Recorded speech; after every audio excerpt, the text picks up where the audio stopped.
sharper than a razor, eyes made of lasers, bolder than the truth. They won't be locked up in the system, 'cause I'm on a mission. Blame it on my youth. Too long I've been out here on my own. Now I'm about to bring it home like a rolling stone. I ain't never been afraid to die. Look a man in the eye. I come to give you what you love.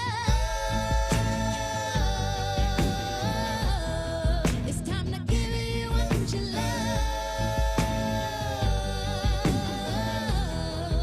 I'ma give you what you love.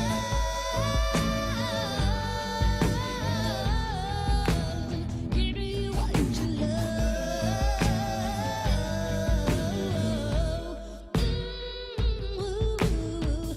I am sharper than a switchblade, first and last of all God made, and that's the truth. But man, keep on trying to hold me back while another chicken head come home to lose. Too strong, try to do me wrong, and the last one standing will order and command you to dance.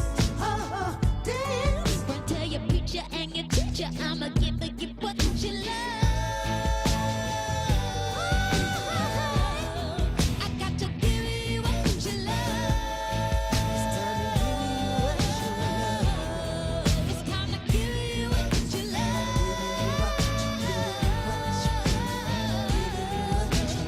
Give you what you love. Give you some love. Yeah, baby. I said I take your time.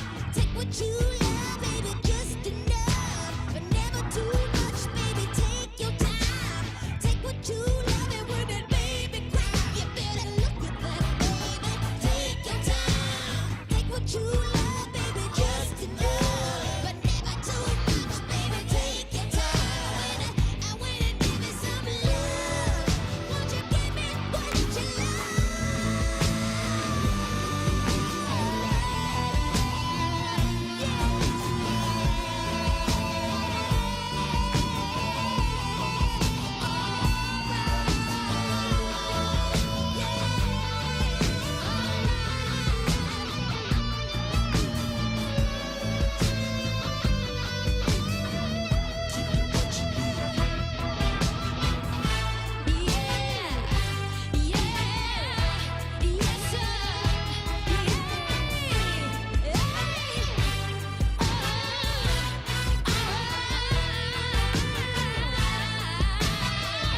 Wanna give you some love, some love, some love, some love.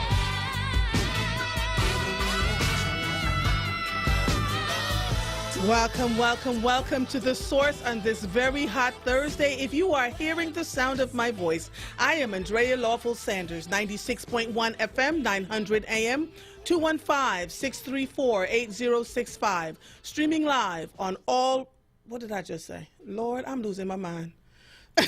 On all social media apps at onWURD. Ah, Lord, it's one of them days. Listen, it's going to be a great show today. I always have the Thursday producer issue, and poor Troy is stuck with me again. He's looking at me all sad. I'm going to have to get him some oxtails or something, because he thought somebody else was going to come in and take over for him. And so today, we're going to be, really, Troy? So Troy's happy to get his oxtails. All right, Troy, I promise I will have some oxtails for you. Before I get into the Summer of Freedom program for the community, I wanted to read this to you. It's hot off the presses. Transit workers joined strike for Black Lives on July 20th.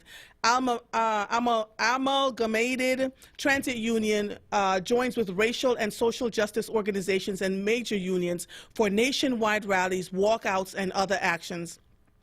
Silver Spring, Maryland, calling on the government and corporate America to confront the systemic racism and oppression of communities of color that has plagued our society and economy. The Amalgamated Transit Union, ATU, is joining the strike for Black lives on July 20th. A global health pandemic and economic depression and continued structural and systemic racism have converged in a perfect storm, and the lives of working-class people of color have never been more at risk. The ATU proudly stands in solidarity with our sisters and brothers who are striking for Black lives on July 20th, says ATU International President John Costa. We must dismantle the racist policies that target our communities to ensure all workers are healthy, safe, and secure, no matter their race, immigration status, gender, job, or where they live. ATU locals and members will join in select actions and rallies across the country on July 20th as thousands of workers stand down from work for 8 minutes and 46 seconds in memory of George Floyd, Breonna Taylor, Elijah McClain, and other Black people killed by police. And so it's going to happen in Chicago, Detroit, Toledo, Seattle, Washington, Washington, D.C. And we don't see anything for Philadelphia yet, but if that happens, we'll let you know. Okay? All right. So today, I get to kick off the Summer of Freedom program, which actually started on Monday with Dr. Aaron Smith. So he and I will be doing this. He'll do Mondays. I'll do Thursdays. It's being sponsored by PICO and Wells Fargo. And it's sponsored by PICO and presented by Wells Fargo. Today, we're going to talk about the background on Mantua era. Mantua, named after the area that Shakespeare's Romeo escaped to after being banished from Verona in Romeo and Juliet. This vibrant neighborhood located in the West Philadelphia region contains a rich history which is clearly seen today. A community whose members have proven dedicated to the arts and activism. Mantua is home to influential organizers like Andrew Jenkins and Herman Rice, whose mural overlooks citizens of the Mantua area today. Although Mantua continues to overcome numerous obstacles facing the community, including mass incarceration, homes in disrepair, and more, the overall community is upheld by various organizations dedicated to supporting its citizens and uplifting its youth. And while issues of gentrification arise as students attending the University of Pennsylvania and Drexel continue to permeate the area, leaders in Mantua remain determined to preserve its history of activism and strive to uphold and support those within the community itself. Again, it is our partnership with PICO and Wells Fargo. It is sponsored by PICO and presented by Wells Fargo. So in this segment, we're going to talk about the flooding and history of Mantua. The guest is Michael Idris, Mike at KATIKA Experiences, KatikaExperiences.com. Michael A. Idris is currently the tourism director for Katika Experiences, the source for thoughtfully curated tours and cultural events centered around the African diaspora from here in Philadelphia and beyond. He is on to talk about Cobb's Creek as well as Mantua, as both have had issues with their creeks. Mantua has a buried mill creek underneath it. Mike, are you there? Yes, I am. Listen, let me tell you something. I was on my way into the show today, and I called a friend of mine who is a lifelong Philadelphian, was born and raised in Southwest Philly. And I said to her, talking to you on Tuesday was so fascinating to me, Mike, because you were giving me history that I didn't know about Philadelphia, right? And many of us don't. And that's the thing. It's like this is the hidden history that it permeates around you, and you have clues of it, but many people say, where did this building come from? Where did the factory go that used to be here? Mm-hmm. What happened to, when was this church built, and what did this community look like then? So those are the questions that I've always asked myself as a Philadelphian, because we hear words like blight and we hear words like gentrification, but we just don't understand that there's a story here before we were born, and we need to be able to peel those layers back so we have a better understanding of actually where we live. Mm-hmm. So you had, on Tuesday, you spoke to us a little bit about Mantua, and I was falling out my seat. I didn't know Ed Rendell. Seriously, I did not know there was an issue with Ed Rendell and the MOVE members in 1978 where they ended up over on Osage Avenue. I did not know there was a creek underneath Mantua. I didn't know any of those things.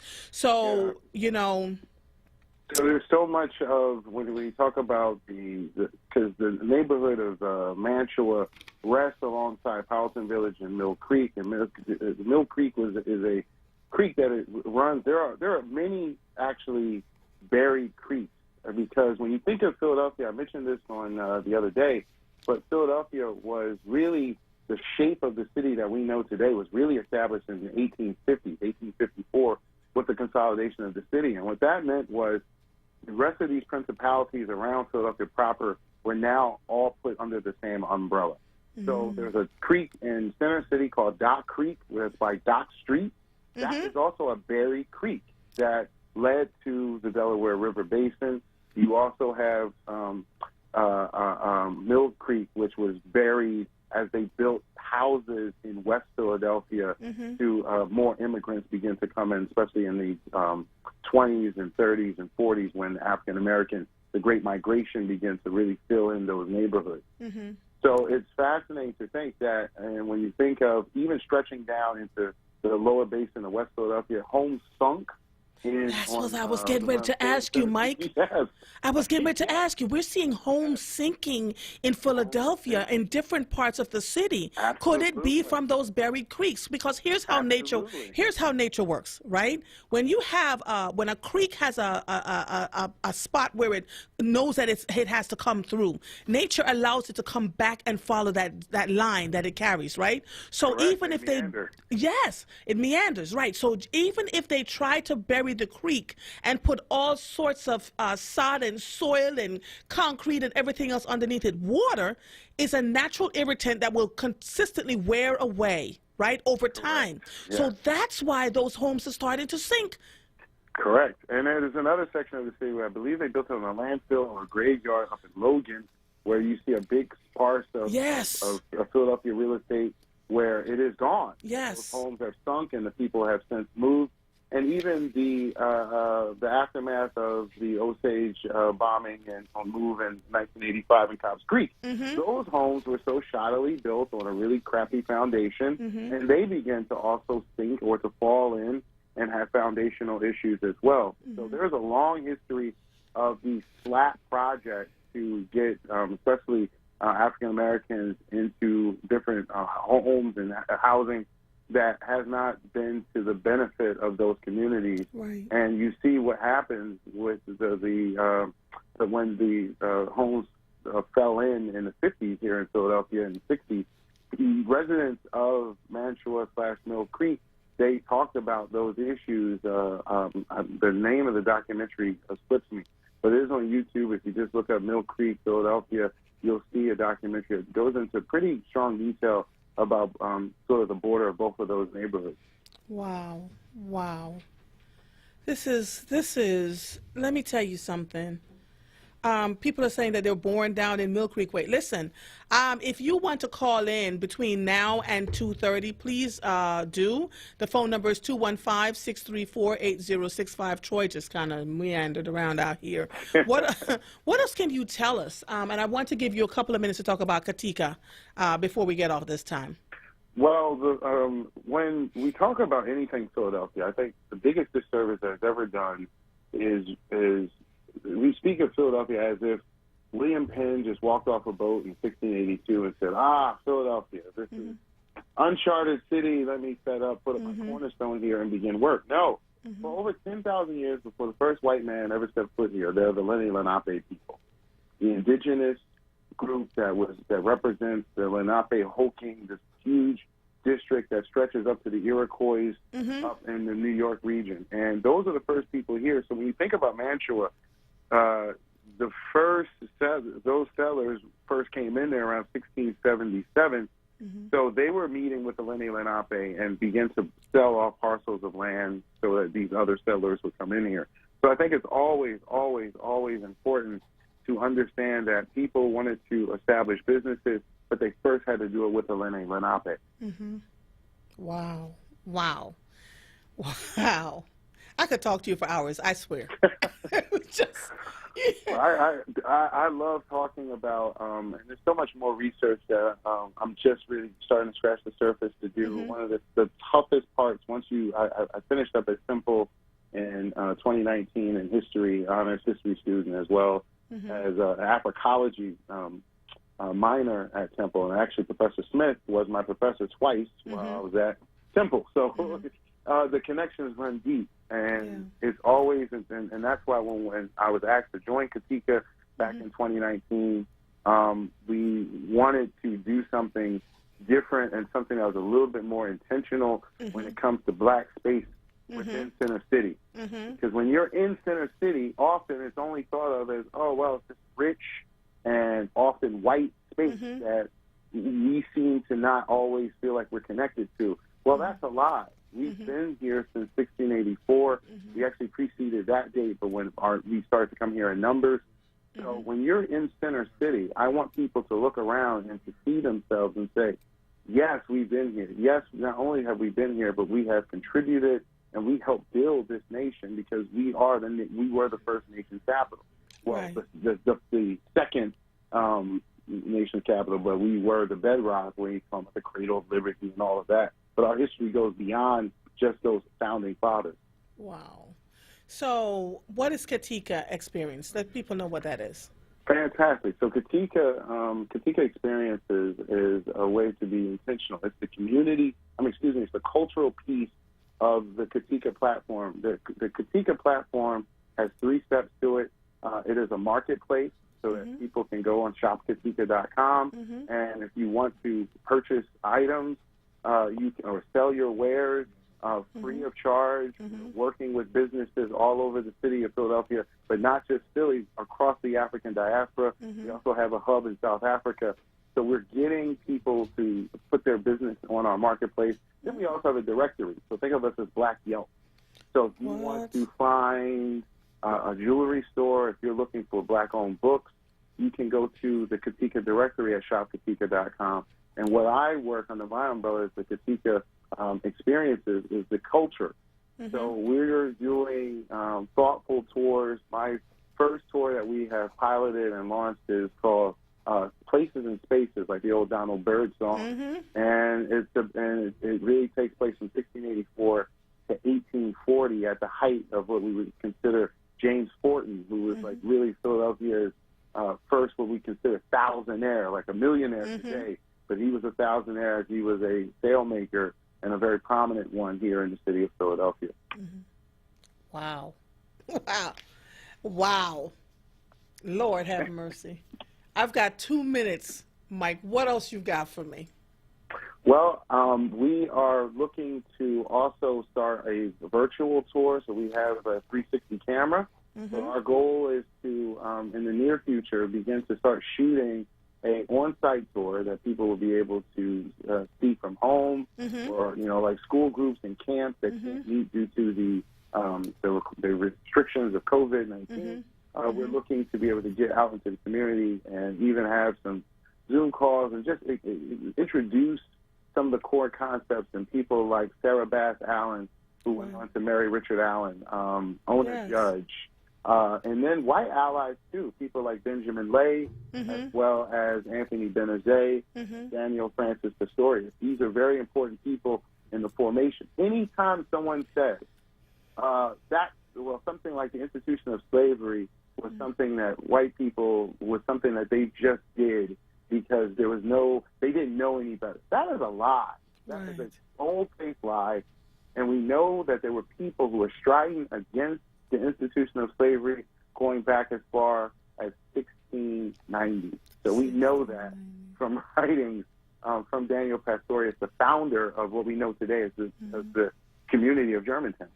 You know what? I need to talk to you outside of this show because there's some more things I think I'd like to discuss with you. You're a history buff, and so email me, please, and let me know what you know about the women's suffrage movement right here in Philadelphia. Ooh, I was Pennsylvania Hall right away. Yes. And in fact, so here's what I'm going to ask you. Can you call me back at 3:30 to talk about that? I need to. I sure can. You give me a little bit of time. I can see what I can do. Yes, 3:30, because we have a segment called the 100th anniversary for the women's right to vote, and I think you have so much history. So, Mike Idris, I'm going to let you go now. Go handle your business. I'll see you at 3:30. Okay? Thank you very much. You're quite welcome. Bye-bye. You are listening to The Source, 96.1 FM, 900 AM, streaming live on WordRadio.com. Follow us on all social media platforms at onWURD. 215-634-8065 is the number to call in. If you are hearing the sound of my voice, I am Andrea Lawful Sanders, and we'll be right back after these messages. Check out The Source lineup on Word Radio. Mondays, get ready for the rapping professor, Dr. Aaron Smith. On Tuesdays, it's Andrea Lawful Sanders. Then on Wednesdays, it's the Black Women's Leadership Council. On Thursdays, it's a second helping of Andrea Lawful Sanders. And on Fridays, it's Tiffany Bacon. Don't miss The Source. Monday through Thursday, 1 p.m. till 4 p.m. and Fridays, 10 a.m. till 1 p.m. Exclusively on Word Radio, 96.1 FM and 900 AM WURD. Streaming live on WordRadio.com and on the Word Radio app. Show some love for your favorite neighborhood with Word Radio. It's the Summer of Freedom Virtual Neighborhood Love Tour. Mondays and Thursdays now through August 20th from 1 p.m. till 2:30 p.m. Shining a light on Philadelphia's neighborhoods with a focus on neighborhood history, Philadelphia's freedom fighters, and community resources that are helping to shape the city's future. Mondays with the rapping professor, Dr. Aaron Smith, and Thursdays with Andrea Lawful Sanders. It's the Summer of Freedom Virtual Neighborhood Love Tour. Mondays and Thursdays, 1 p.m. till 2:30 p.m. Exclusively on Word Radio. 96.1 FM and 900 AM WURD. Streaming live on WordRadio.com, the Word Radio app, and on Word TV via YouTube and Facebook. The Summer of Freedom Virtual Neighborhood Love Tour is sponsored by Wells Fargo and Pico.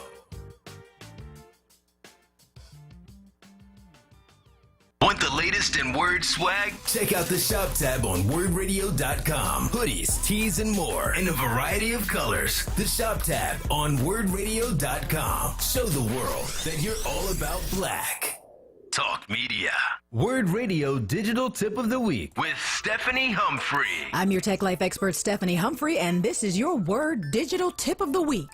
Are you one of those folks that doesn't use your smartphone much because the screen is difficult to see? If you're having issues using your phone, you might be able to fix them. Find the settings on your smartphone. It's an icon that usually looks like a gear. Scroll until you see the word accessibility. Tap on that and you'll see a number of different settings you can change. You can make the words on the screen bigger, change the contrast so everything looks a little sharper, or enable spoken content so your phone will actually read the text on the screen to you. Ask someone to help you if you need it, but don't miss out on all the things you can do with your smartphone because you can't see it. Stay tuned to WURD for more tech tips and stay connected with us at wordradio.com. The Word Digital Tip of the Week is brought to you by Comcast NBC Universal. Tune in this Sunday at 4 p.m. for the Judge and Jetty Show with retired Judge Thomasina Tynes and attorney Jetty Newkirk with things you don't know and should know.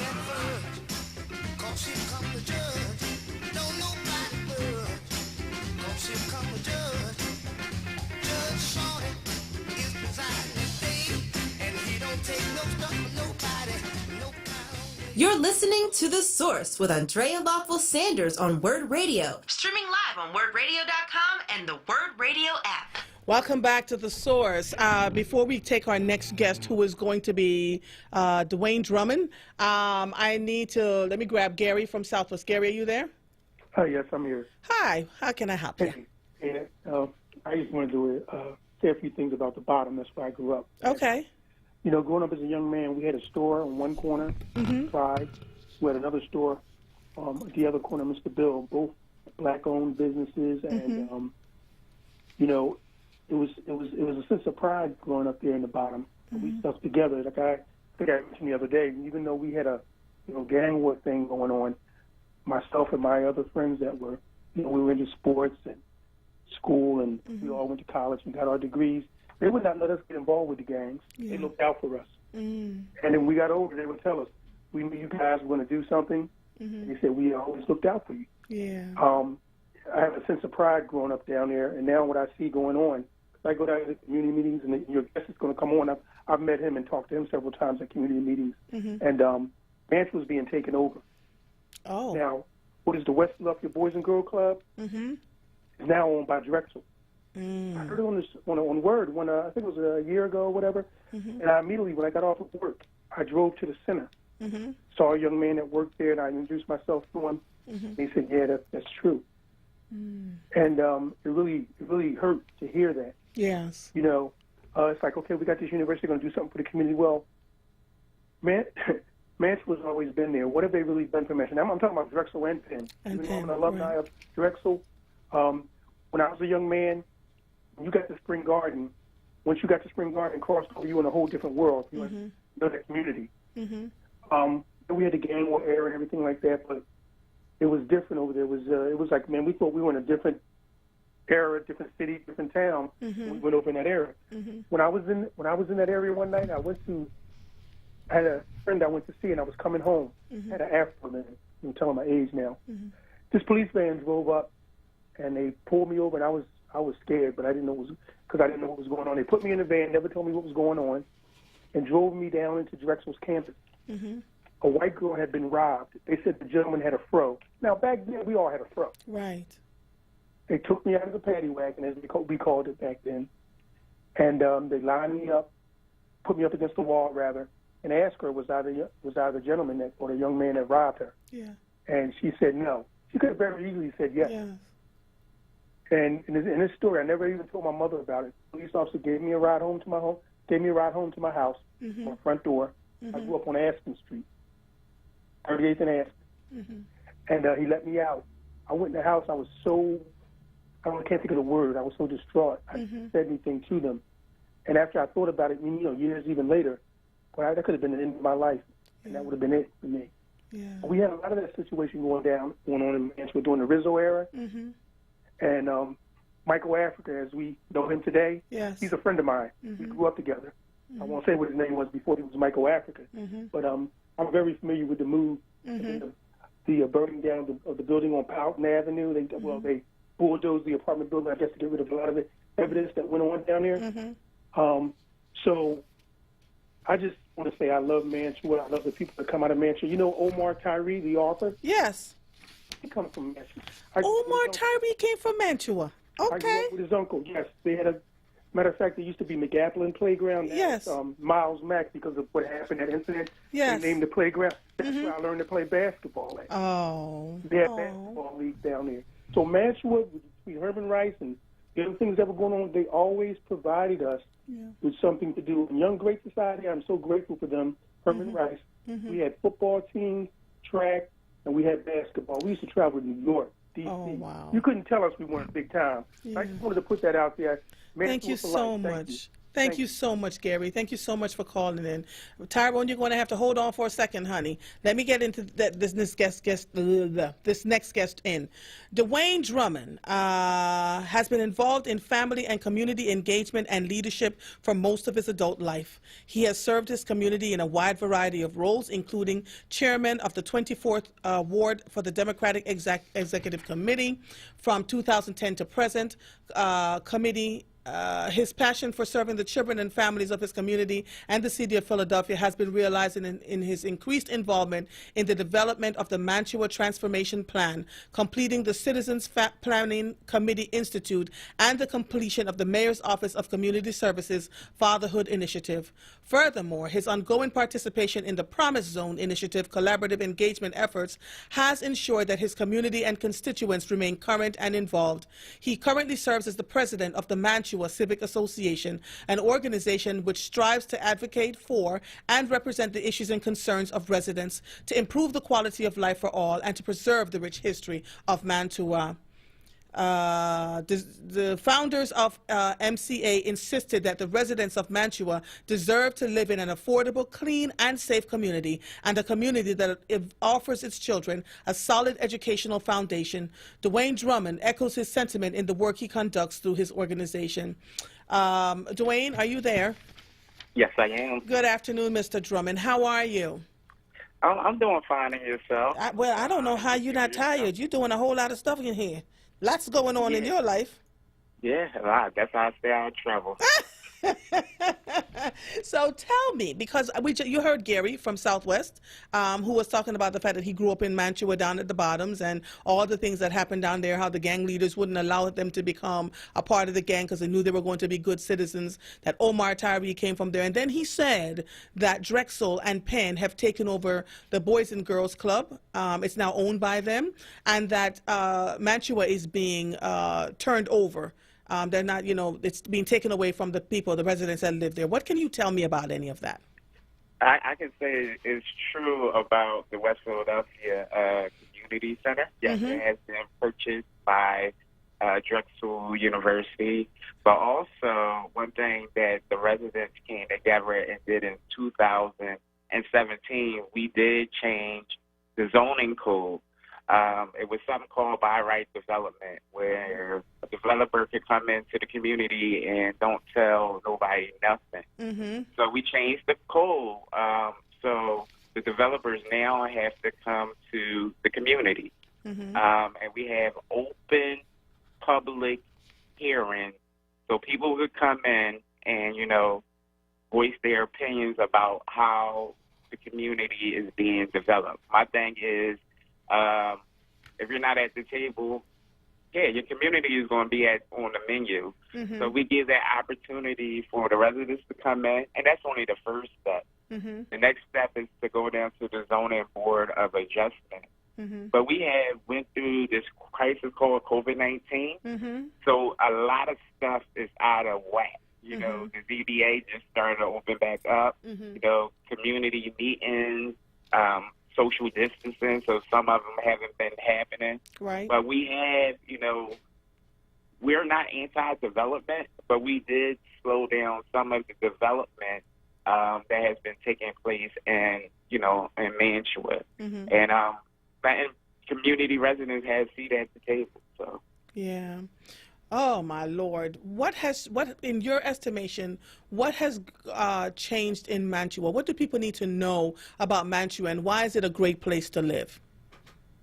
It's a great place to live because, I believe his name was Gary. He was talking about the 60s and the 70s. We do have community history and that culture, and he used the word pride.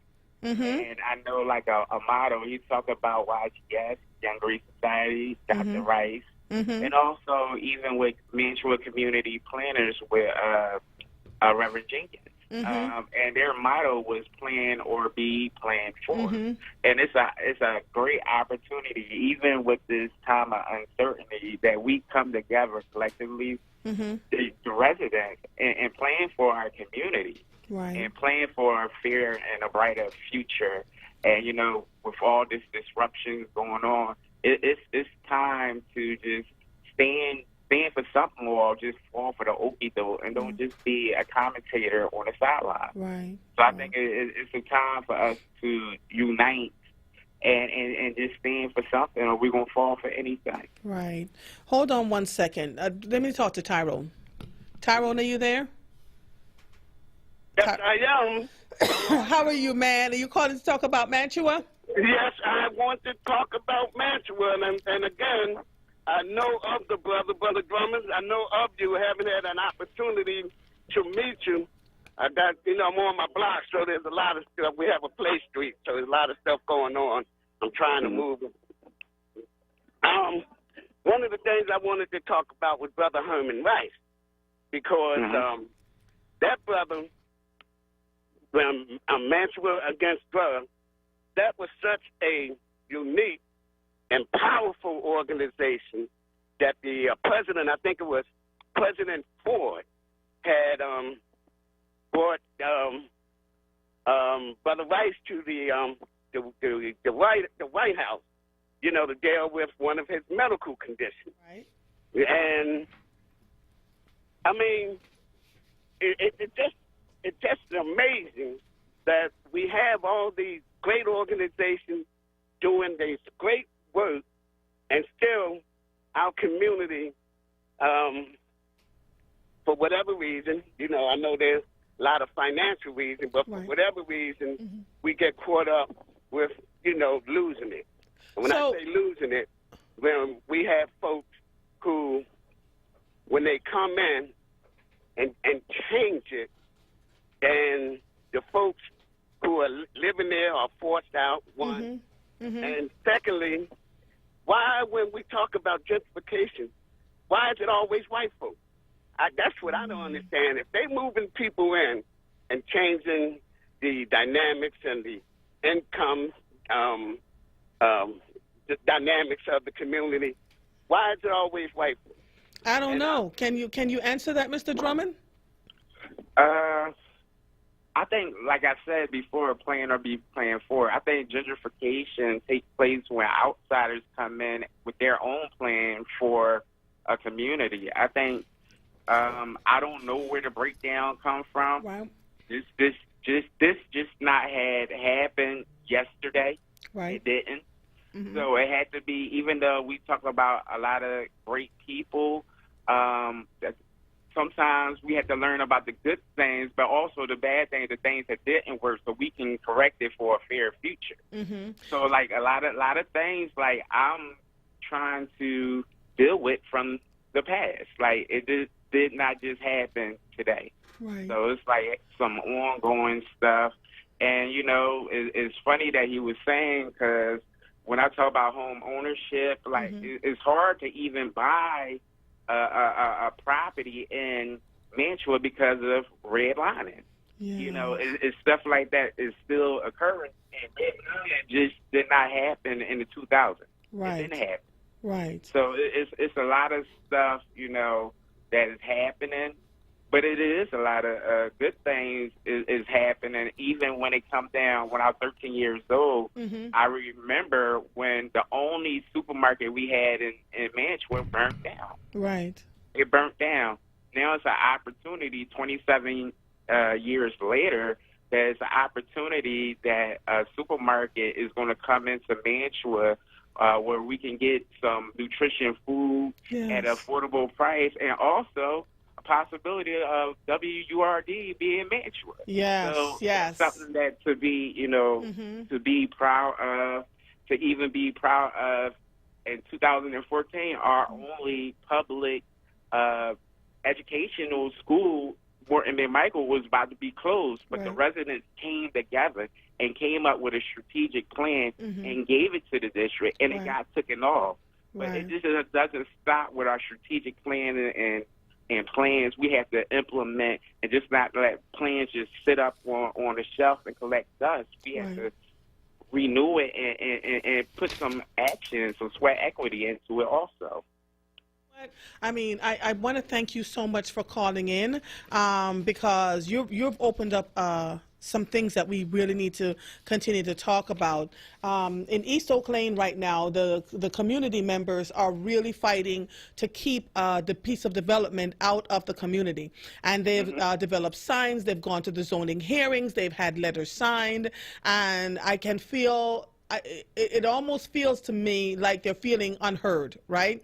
And so we want to be able to, Philadelphia is made up of a series of neighborhoods. I couldn't figure that out until I actually moved to Philadelphia. Like, each neighborhood is vastly different and vastly similar in many ways, right? I often wonder how we are able to get people to, you know, invite us to having new things to happen, but also keep some of the things the way we had it, right? So, like, East Oak Lane is built up of these beautiful old homes that are being refurbished, and we're seeing a lot of people move into East Oak Lane from New York City. I don't understand what that is about, right? But how about opening parts of East Oak Lane for people who would like to live in East Oak Lane that's been a part of the city and have been renting and want to have own home ownership? That's the kind of stuff that I'm talking about. Are we creating programs that's giving people of color in this city a space to be able to own a piece of land or own a home? And it's something we have to consider. Mr. Drummond, thank you so much for calling in. How do people how would people be able to reach out to you?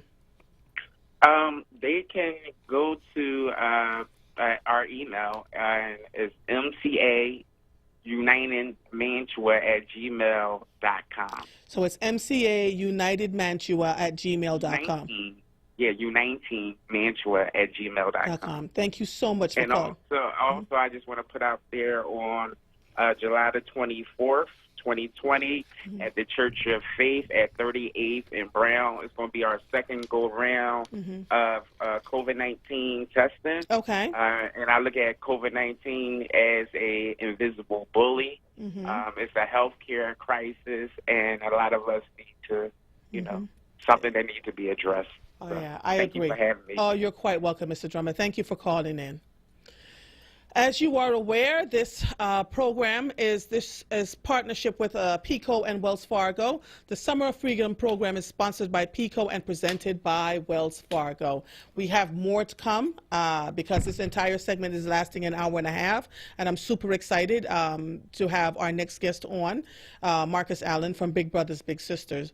I am Andrea Lawful Sanders. 96.1 FM, 900 AM. I don't know why my brain is so helter-skelter today. Look at me, Troy. Make sure I'm not losing my cognitive abilities. 215-634-8065. Streaming live on WordRadio.com. Follow us on all social media platforms at onWURD. If you are hearing the sound of my voice, I am Andrea Lawful Sanders, and we'll be right back after these messages. Hey, Dad. Your prescription will be ready in just a minute. Hey, Dad. Your laundry will be ready in just a minute. Dad, your lunch will be ready in just a minute. Hey, honey, why don't you take a minute? When you help care for a loved one, you give them as much time as you can. But it's just as important to take time for yourself. AARP can help. Find free care guides to support you and your loved one at aarp.org/caregiving. That's aarp.org/caregiving. Brought to you by AARP and the Ad Council. Warning. If you're drowning in debt you can't afford, do not let the credit card companies trick you into thinking that you have to pay it all back, because you don't. What the credit card companies don't want you to know is that there's actually a way to get debt-free without paying off your entire debt or going bankrupt. If you have $10,000 or more in credit card debt, you have the right to let us settle that debt for a fraction of what you owe. For free information, call Credit Associates now. 1-800-965-5269. We'll even show you how much money you could save. If you can't afford to pay off all your debt, do not let the credit card companies trick you into thinking that you have to. Call Credit Associates for free information on how to get debt-free faster than you ever thought possible, without debt consolidation or bankruptcy. We depend on your success and offer a guarantee, so there's no risk to call. For free information, call now. 1-800-965-5269. That's 1-800-965-5269. 1-800-965-5269. Tune in this Saturday from 5 to 6 p.m. for the Islam Today Show, with a perspective on moral guidance and Islamic principles and values. You're listening to The Source with Andrea Lawful Sanders on Word Radio. Streaming live on WordRadio.com and the Word Radio app. Welcome back to The Source. Before we take Marcus Allen, who's the CEO of Big Brothers Big Sisters, I just want to let you know at the 2 p.m. hour, I am inviting the WURD listeners to call in from 2 to 2:30 to talk about anything dealing with Mantua. The phone number is 215-634-8065. Now, we are getting ready to welcome. Marcus Allen is the Chief Executive Officer of Big Brothers Big Sisters Independence Region, the Greater Philadelphia's region largest and most experienced. Well, there, Marcus, you are on the air with me. I can see your face. Yes, I'm here, honey. I'm here. Hallelujah. I'm good. Good to see you. Well, thank you, Troy, for putting us all together. I'm loving this. Well, hold on. Let me finish reading this up, Marcus, because we can go past 1:56 because, you know, the 2 o'clock hours for people to call in. All right. So you became the first African-American CEO in Big Brothers Big Sisters Independence Region celebrated 100-year history. Good Lord Almighty. And has significantly grown the agency as measured by number of children served, revenue generation from donors and programs, and overall visibility. As a result, Allen now manages the largest one-to-one mentoring program in the Commonwealth and the third largest Big Brothers Big Sisters agency in the nation. Allen is a visionary leader, having spearheaded the creation operation of Mentor Independence Region and helping another 135 youth mentoring organizations through Southeastern PA to improve their practices through training and technical assistance, stakeholder management, and advocacy and data collection. In 2016, Marcus was appointed to the PA State Advisory Committee to the United States Commission on Civil Rights by Senator Patrick Toomey's office, where he is responsible for advising the commission regarding civil rights and discrimination matters in the Commonwealth of Pennsylvania. I just want to make sure I have this right. Alan currently serves as on the board of directors for the United Way, the Philadelphia Association of Community, and in 2013 was appointed to serve on the Mayor's Office of Community Empowerment and Opportunity Oversight Board, having experienced both urban and rural poverty as a child in a single-parent home. Alan believes it is the responsibility of Big Brothers Big Sisters Independence Region to ensure that every child has an opportunity to reach their highest potential, and knows firsthand that one-to-one mentoring is a major part of the solution. Alan's mission is to break the prevalent cycles of our youth are facing through ongoing innovation and collaboration in quality youth mentoring programs and relationships. Lord, that's a mouthful. Oh that my God. is more than. I apologize for my team sending you all that.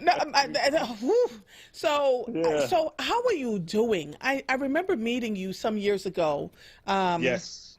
And we got to having a good conversation about what you were doing with Big Brothers Big Sisters, because you know I am a part of Southeast Pennsylvania Cares with Susan Taylor and team. And you have grown Big Brothers Big Sisters, huh? Say that again. I said yes, absolutely. I remember meeting you, Andrea. You made such an impression on me when I was actually new to this whole formal mentoring space, right? I knew of it from a very informal lens, but when I met you and so many other, Steve Vassar and so many other people who was doing this work and had been doing it much longer than I had, I learned a lot. So I just wanted to thank you for a lot of the information and the learning that I had from our meeting 7 years ago. It was 7 years. Yeah. Good Lord Almighty. You're getting older, not me. I see that. I'm getting gray and you're getting younger. I don't Listen, honey, I got the Benjamin Button's disease. I'm getting younger by the minute. I love it. So listen, what do you want to talk with us about today? Well, I think first and foremost, Big Brothers Big Sisters, interestingly enough, many of our Black community don't understand how involved we are with issues that are happening in our Black and brown communities. And so some recent research just came out from the Morning Consult of over 1 million nonprofits across the country. Big Brothers Big Sisters was one of the top 10 nonprofits that Black people trusted and actually had a love affair with. And so we've been doing this one-to-one mentoring since 1915 here in the Philadelphia area.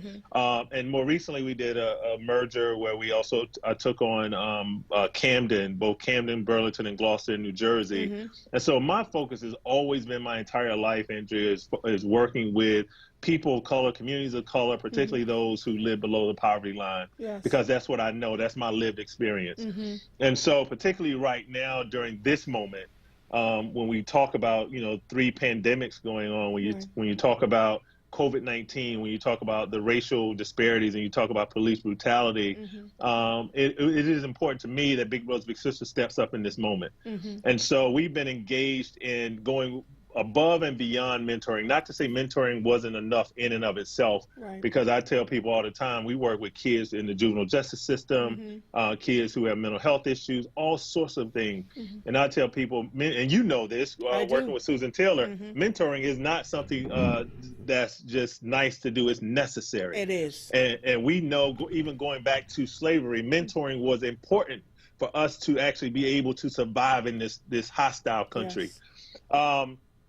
And so today, what we're doing is we're working with other nonprofits as well as for-profits in terms of how do we convert some of this capital out there into real tangible aids and supports for our community. So we've been doing these community care package days for the last 2 months, where we take hundreds of care packages out to families. Not only are the bags filled with non-perishable goods, masks, PPE equipment, hand sanitizer, meals, games for the kids. We not only pack these big boxes of stuff for hundreds for a couple hundred families we've done this for now. But we hand deliver it. We drop it off to homes across the southeastern PA and southern New Jersey area. Wow. And so we believe that stuff like that and so many other things we have to be involved in because our families are really suffering right now. Yeah, so Marcus, I am in the middle of doing a Summer of Freedom neighborhood tour, and today we're talking about Mantua. We're really going to be delving across every community, every neighborhood in the city of Philadelphia until the end of July, which is a great thing because I'm learning a lot. I was not born and raised in Philadelphia, so I'm learning quite a bit about the city itself. And so when you hear people talk about the bottoms and how people were separated and the abject poverty in certain parts of the city and how Mantua has such a rich history, do you have any locations of BBS there? Well, we serve kids all over the city, so we don't have like bricks and mortar. We work right in the community, so you will see kids that we're serving, and you would never know that they're served by Big Brothers Big Sisters. Yes. Mantua is something that is near and dear to me. I did a lot of work in Mantua, and then also adjacent to Mantua when I worked for Achievability. When we were in Haddington, and we came all the way down to 52nd Street, and even sometimes further. But the Mantua community is is a community that's been very important to me. I've worked with the Mantua CDC there, and Michael Thorpe, who's doing some really amazing work to ensure that the Schuylkill project that's being done by Brandywine, like many of those dollars are being invested into the Mantua community. Yes. And one of the things that we're concerned about with Mantua is ensuring, and this is me personally, and I'll talk about Big Brothers Big Sisters, is ensuring that we don't have this gentrification that overwhelms that area, that we can keep those people who grew up in Mantua, who have generations of family members who grew up in Mantua. How do we make it sustainable and livable for them to maintain their residence in Mantua, to maintain their voices, while at the same time delivering grocery stores there to also make sure that we're fixing the streets up, that we're doing things in that community and investing in the schools there. So from a Big Brothers Big Sisters perspective, we work with McMichael that's in Mantua. We work with some of the other schools in Mantua through we call it our College Bigs program. And so we have about 300 kids that we work with, most of them in Mantua, who are part of our Penn Bigs program. And this is how we leverage the University of Pennsylvania and its students to mentor kids in the Mantua area on a weekly basis. And so these college students, who are some of the smartest in the country, are working. They go to the schools in Mantua and they work with those schools through our Big Brothers Big Sisters platform. And so that is important to me because we do understand that Mantua has some challenges that you don't see throughout the city when we talk about how deep, not just poverty, but deep poverty that impacts Mantua, the crime that we continue to see in Mantua, and other negative statistics that our families and our kids are facing there. And Big Brothers Big Sisters, we feel like we should be on the forefront of helping to address those issues. We know that we're not the total solution, but we want to be a part of that solution. Right, and you are. So I have to tell you a quick story. My youngest son graduated from Temple in 2018. Around 2015, he called me and said, no, he didn't call me. I got a call from Big Brothers Big Sisters. And I said, yeah. And they said, is such your son? I said, yes. They're like, well, he applied to be a big, and we want to make sure that he is exactly who he said he was. And I gave her all the information, and she said, he's an amazing young man. I just really want to let you know. And he was a big for 2 years. 2 years. Really? Through our Temple program? Yes. Yes. Oh, my God. And you never told me that. No. I never knew that. Yes. He absolutely enjoyed it, and he had an elementary school child that he was meeting with, and was, at the end of it, he was buying things for the child when he had to go meet with him, help him with his homework, all kinds of great things. So I am a living testament that your program, the College Big program, actually works. One of my children did it. Yes. Yes. Let me tell you something. And here's the thing. Like I often talk about our Penn Bigs program, but quiet is kept. We can't let this get out to anybody. The Temple Bigs program is my favorite program because one, I graduated from Temple, and then two, our Temple Bigs, including your son, are the most excited, energetic, innovative kids that we work with. And you would think it would be Penn because of the Ivy League status and all that stuff. Let me tell you something. People got to stop sleeping on Temple University. I'm telling you. I'm telling you. I heard a legend about Temple University. Do you know why they call Temple Owls? No. I didn't know this. So before I went to Temple, I went to HBCU. I went to Payne College in Augusta, Georgia. I'm from Atlanta, Georgia. And so, I went to HBCU. It changed my life. It made me who I am today. And when I got to Temple, I just needed another year and a half to get my degree. I did that. Temple was awesome and helped me get my degree. And someone told me this story. They said the reason they called Temple Owls is because back when it was illegal for black folks to get educated, the founder of Temple and its board of directors would allow black folks to wait till it was dark outside for them to come to Temple to get educated. Stop it. So that they would not get killed or lynched because they were educating black folks here in Philadelphia. You better. And so it's funny because I used to always say when I went to Temple back in 2000, and I would always say, man, I think Temple is an undercover black college. You know what I'm saying? Because just the feel of Temple and then the students and the diversity. And so, I'm a big Temple University fan. I am.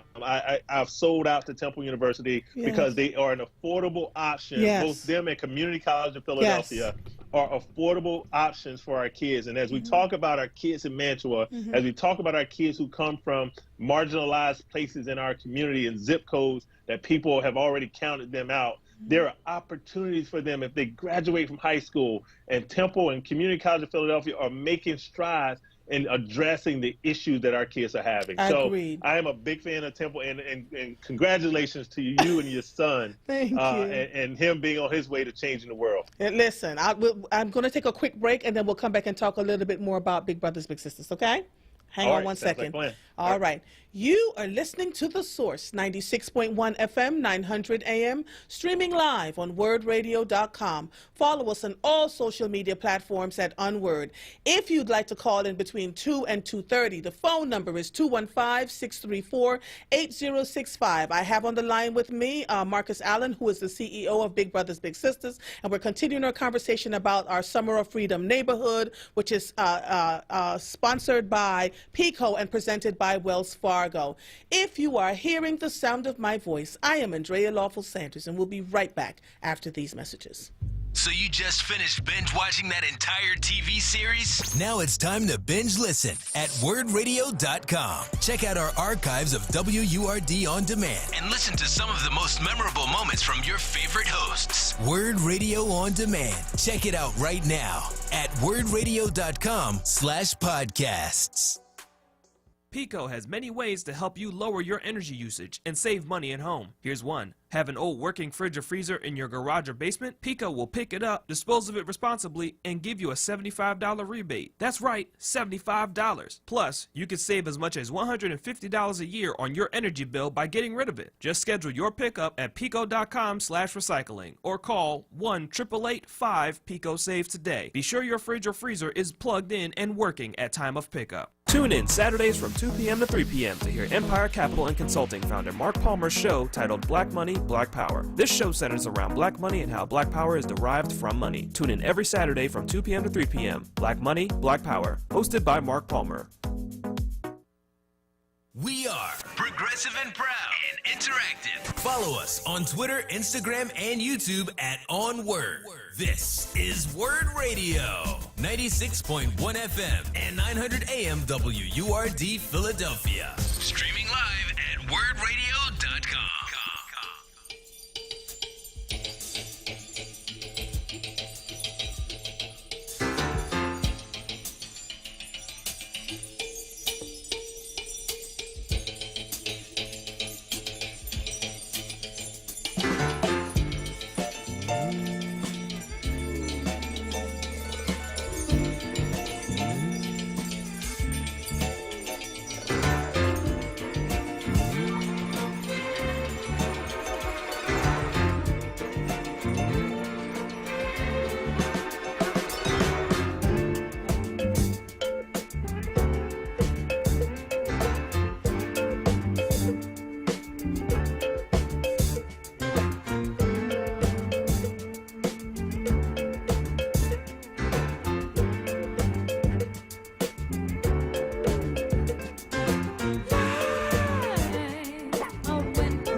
To The Source with Andrea Lawful Sanders on Word Radio. Streaming live WordRadio.com and the Word Radio app. Welcome back to The Source. Marcus, they're talking about someone, Mabel Ellis Wellborn says, thanks, Marcus, for sharing the background of the Temple Owls. Thanks for your amazing work with the young black boys and girls. So people are responding to you, man. Can you hear me? I love that. I love Miss Wellborn. Can you hear me? Yes, I can hear you. Yes. Yeah. She's a staple in this community doing great work over at the Leon Sullivan Trust. Yes. Oh. Yes. Okay. Yep. Well, all right. I have a question for you as it applies to the packages that you've been giving out, because it's very comprehensive, Marcus. Are you, is it just for the bigs in your program, or are you just doing it in the communities? So we're doing it for the littles and the families, the little families in our community. And so 95% more or less of our families that we serve live below the income level, poverty line. And so we knew during this moment that, you know, all of us are suffering. Like everyone, if you're living and breathing in this country, you're suffering because of the pandemic. Right. However, there are some of us who are suffering a lot more than others. And so Big Brothers Big Sisters, because we have such a broad support system of donors and stakeholders, we said we need to use some of these resources and do even more for our families. So we've been focused on those families who are in our program right now. We're also beginning to think about what about those kids who are on our waiting list, because right now we have about 1,200 kids on our waiting list. And we know what happens when those kids are waiting. Their parents have raised their hands and said, hey, I need a caring, compassionate adult besides myself to help me take care of my son or daughter. And so on average, Andrea, and I'm not happy about this, and this bothers me for the last 7 years, the average black boy on our waiting list is on our waiting list for 20 months, right? And that is a long time for a young child to wait for someone to come into their lives. I'm a big myself. My little, his name is Nasir. He's 15 years old. We've been matched for 2 years, and that's my dude, right? There's nothing his grandmother can't call me and ask me, and I won't be there. He has an awesome grandmother and grandfather. His dad is in his life. He has a family support system, but his grandmother felt like he needed another black man to be a role model for him. And so during the time when his dad was into a little something was going on with his dad, I came into his life as another support system. And so I've been rocking with him for 2 years. And so I walk humbly beside him to help him achieve the mission that we have for all of our kids, which is our mission is to help ignite the power and promise of our youth. And so I'm excited about being able to do that, but I am saddened by the fact that we have 1,200 kids on the waiting list who wants are big. And so our biggest challenge is recruiting, as you know, in this work, recruiting people to volunteer to be mentors. So let me ask you this. How does someone become a mentor? That's the last question I'm going to ask you, because there's so many people listening right now. I'd like to give them an opportunity, especially with COVID-19 going on, to how they become a mentor. So right now, as you know, with COVID going on, we've gone totally virtual. And so a lot of our matches, they're happening online through Zoom and other platforms. We've also created a curriculum online to help bigs, help littles during this time. And so if you are interested in becoming a big, and I say this all the time, Andrea, you don't have to change your life to change the life of a child. It doesn't take much time. It's about, I dedicate 2 to 4 hours a month. Right? Who doesn't have 4 hours a month that they can dedicate to a young person in need? And so all you have to do is go to our website, independencebigs.org. That's Independence, INDEPENDENCE, bigs, plural, BIGS.org, and hit Be a Big. And you can go through the application process right there online. We've made everything virtual, so you don't have to do any face-to-face contact with us in order to be a part of our program. Absolutely. So again, it's go to independencebigs.org and touch Be a Big to sign up to be a big for a little, because the average wait for a boy now for a mentor is 20 months. And we've been having this conversation for a long time, for years. I mean, we've all been part of that process, and there are mentoring organizations all over the place. Big Brothers Big Sisters is definitely one of in the top 2 or 3, and we still don't have enough mentors to do what we need to do for our children. You're absolutely right. It doesn't take a whole lot of time to change the life of a child. It really doesn't. Anything else else you'd like to add before we say goodbye? The only thing I'd like to add is I am such a big fan of yours, and so Andrea, congratulations. I love that your big personality is on the radio. People need to hear more what you have to say. I am a big supporter of Word, and Sarah Lomax and the whole team over there. You guys keep doing what you're doing. We need the Black voice now more than ever before. Yes. You mentioned that I was the first African American CEO for this organization, and that we should be embarrassed by that as a country. In 100 years.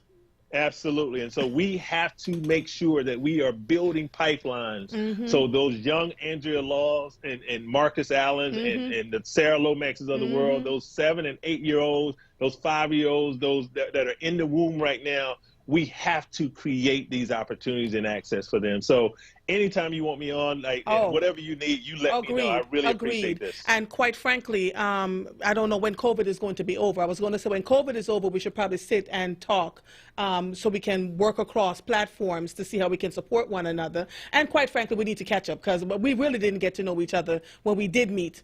We had a lot going on. So let's definitely do that. Yes. And let's not wait for COVID to be over. You know what? Let's do a Zoom call. Our opportunities are happening now. Yes. I tell people, right now is when the world is going to be changed, not when COVID is over. Agreed. Let's get it now. Agreed. All right, so let's do a Zoom call, and we'll work it out. All right, let's do it. All right, thank you so much, Marcus Allen, CEO of Big Brothers Big Sisters. It was great talking to you today, sir. Have a good one. All right, Andrea Lawless, you take care, my friend. All right, bye-bye. Right. Listen, Woody, are you on the line, sir? Yes, ma'am. I know you have to squeeze me. No, I don't have to squeeze you in, Woody. I don't have to squeeze you in. We have time for this. This is the time for guest callers. Got you. For not guest callers, for people that live in the community to call in. Okay. And so I am excited to talk to you today. You heard me talking to people from Mantua. I heard all of that. Everything was right on point. I just want you to know, Philadelphia is the suburb for New York. They're moving here, and gentrification is the enemy of the communities that have been here in long term. Yes. And the city, seemingly, if you look downtown and you see, just go through the park and you see those people out there in those tents. The organizers, that's who I want you to get on your show. Yes. Those people understand what the laws are that tell you that you should not be able just to jump up and raise the prices of a property that high, that quick. One of my properties went from $52,000 to $428,000 in 1 year. Now listen. This is all done because gentrification. They got people tied in that know if you're slow on your payments, you can't do this, and they call you. Do you want to sell your house? They send you postcards with your property on the outside, not even put in an envelope. Yes. That's illegal. I called the police and filed a police report. Yes. You got my house, and I'm up here at the barbershop, and my wife's dead now. She's gone. Can't be at two places at one time. So why now people see where you live? Right. Just because you want to buy the property. Now, the key is this. It's back to history again. Right. History has to become more important, and the only way that's going to happen is we start giving respect to our elders. Yes. A lot of our elders are not online, Andrea.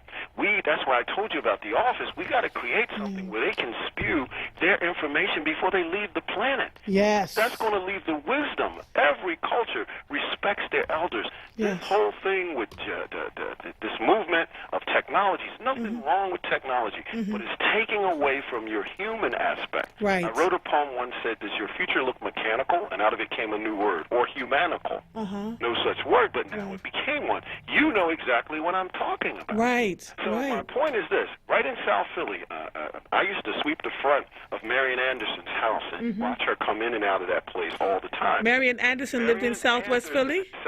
No, she's in South Philadelphia, where your husband comes from. Wow. So we've been in that neighborhood that long that here's a famous person that went to my church, the Union Baptist Church, at 19th and Martin Street. This is history, and you don't even realize how powerful it is. It is. Step back and say, wow, now I'm an elder. I got things that I want to say, but they're tearing your properties down so quickly because the people from these other areas with money are coming in. Dr. King spoke at my junior high school, October 26, 1967, Dr. Martin Luther King. Last thing he says, now go and learn, babies learn, so you can earn, babies earn. Well, guess what, Andrea? The average kid in those inner cities did not learn. Educational discrimination. has cut their possibilities of being able to earn that type of money to pay that type of tax for real estate. And you know what, Woody? You are absolutely right. I remembered when both my sons graduated from college, and they both said, "We're leaving Philadelphia." I said, "Excuse me?" And they're not hiring us, and if they hire us, they're not willing to pay us what we believe we should be earning, right? Yeah. And they're scattered from one state to the next, and both are earning great money. But we have to be reinvested into the young people too when they graduate from college, and say to them, "Stay here. We're going to give you an incentive to stay here." The same way they give people incentives to come into our communities and buy up our homes, give the college graduates or the high school graduates incentives to stay in this city. Well, that would be good, Andrea, but the point is this. Let's not go to the colleges so fast. The damage is done in elementary education. Oof. Let's stick where the damage is done. They don't have a choice. Once you don't get a good 1 to 5th grade education, you're right. You ain't going nowhere. You're absolutely right.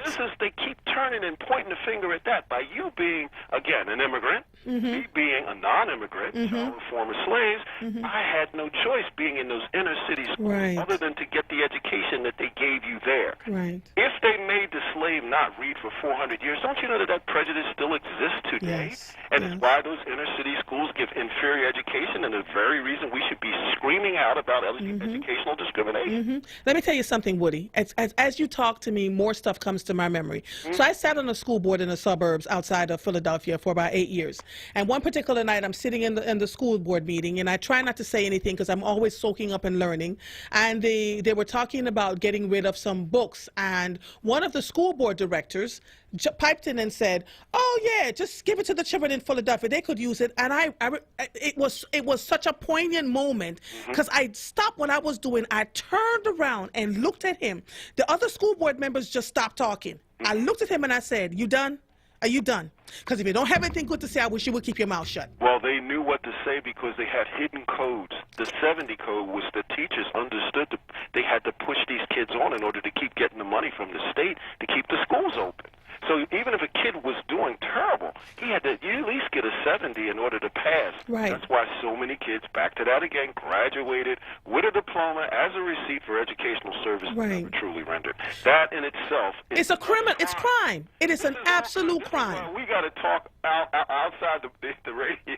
When I can't wait till you get here because there's other things I want to share with you, and it's an easy fix. It is. You have to respect the history of the neighborhoods. And when you talk about big brothers, big sisters, all that was great. But guess what? Every block was a big brother and big sister. Yes. But now when they take away your community, South Philly, I'm telling you, I walked through Kimball Street, League Street, 1900 block. There is not one property left in the whole block going all the way down to like 22nd, 24th Street.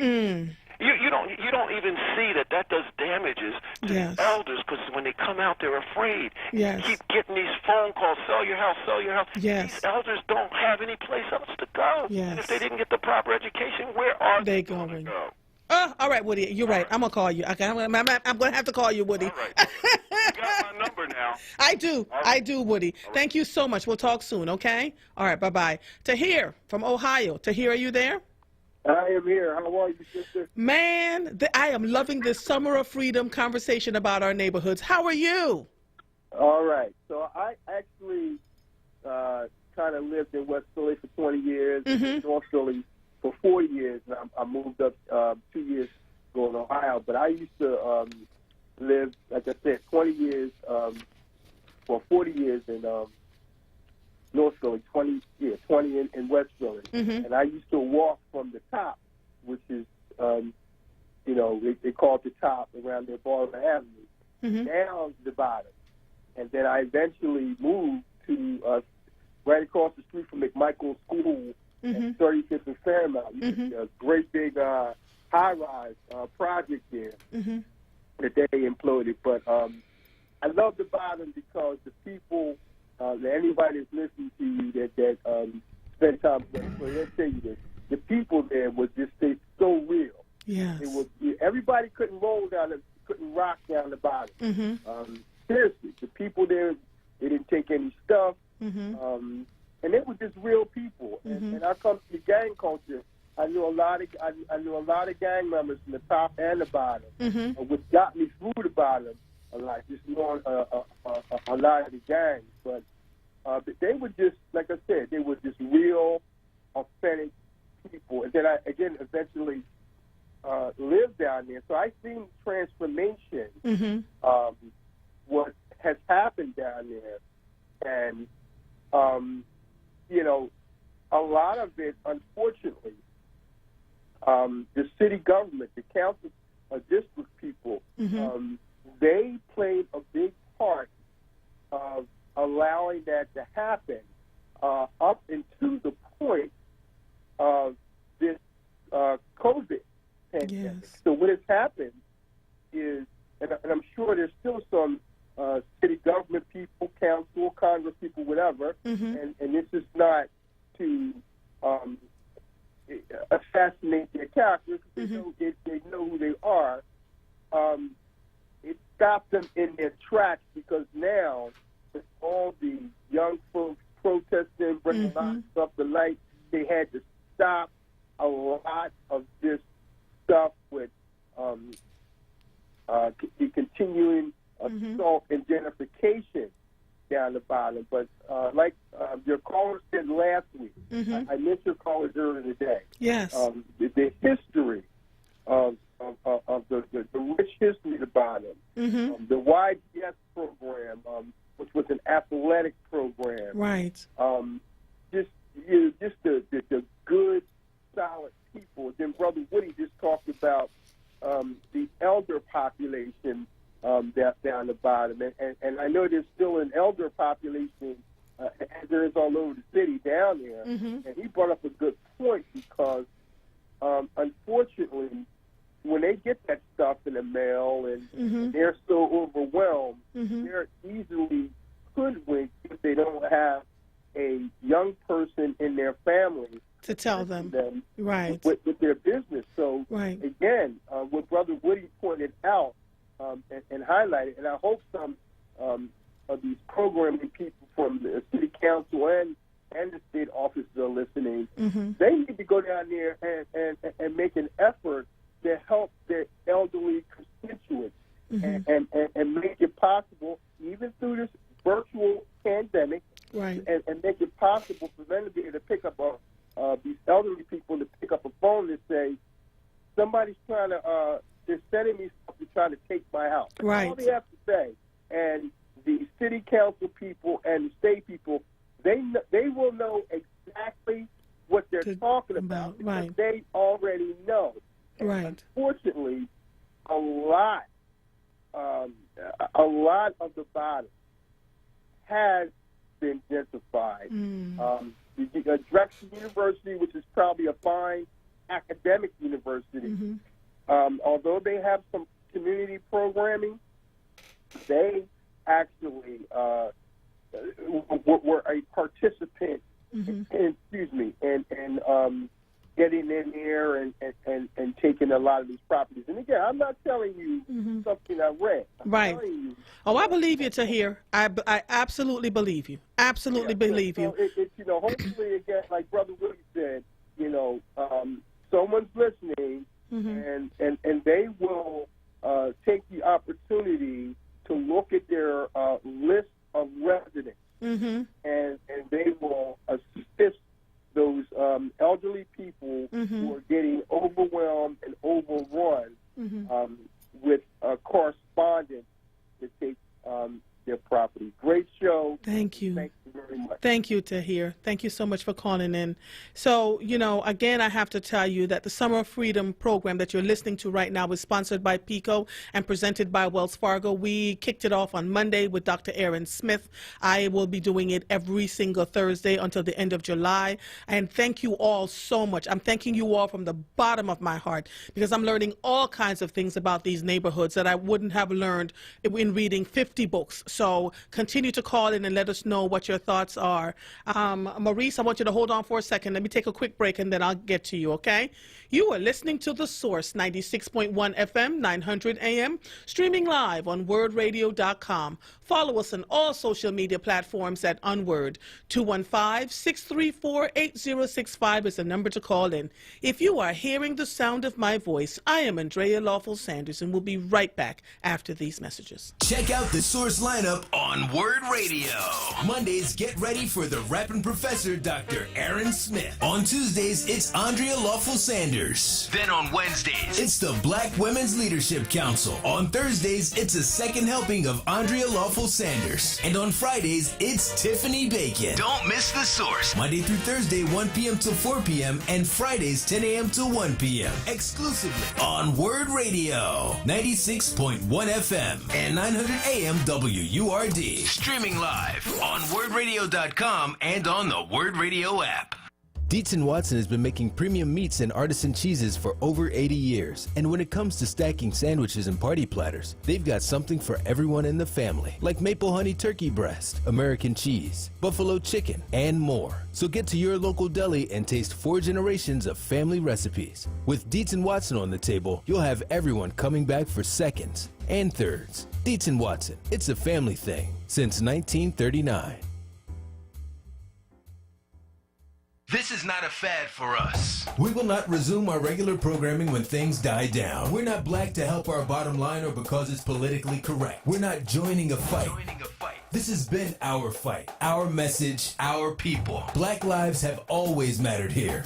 We are undeniably, indefatigably, unapologetically, permanently Black Talk Media. WURD. Open calendar. What's my schedule looking like? Next Thursday, you will be caught in an emergency flash flood between Park and First Street. What? No, that doesn't work. I'm busy then. Decline. Decline. Floods don't exactly work around your schedule. Disasters don't plan ahead. But you can. It starts with talking to your loved ones about making an emergency plan. So don't wait, communicate. Visit readypa.org. Brought to you by readypa.org, FEMA, and the Ad Council.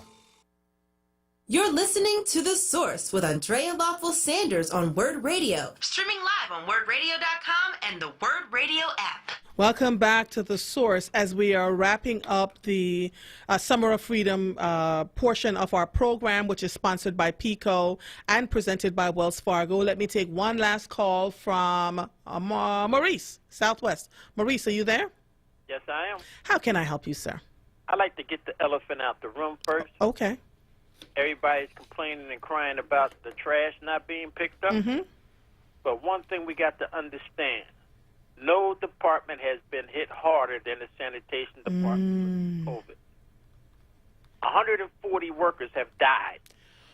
What? That's why they're so short-handed. I hear people calling and complaining, I need my trash picked up. Okay. Or they need to allocate people.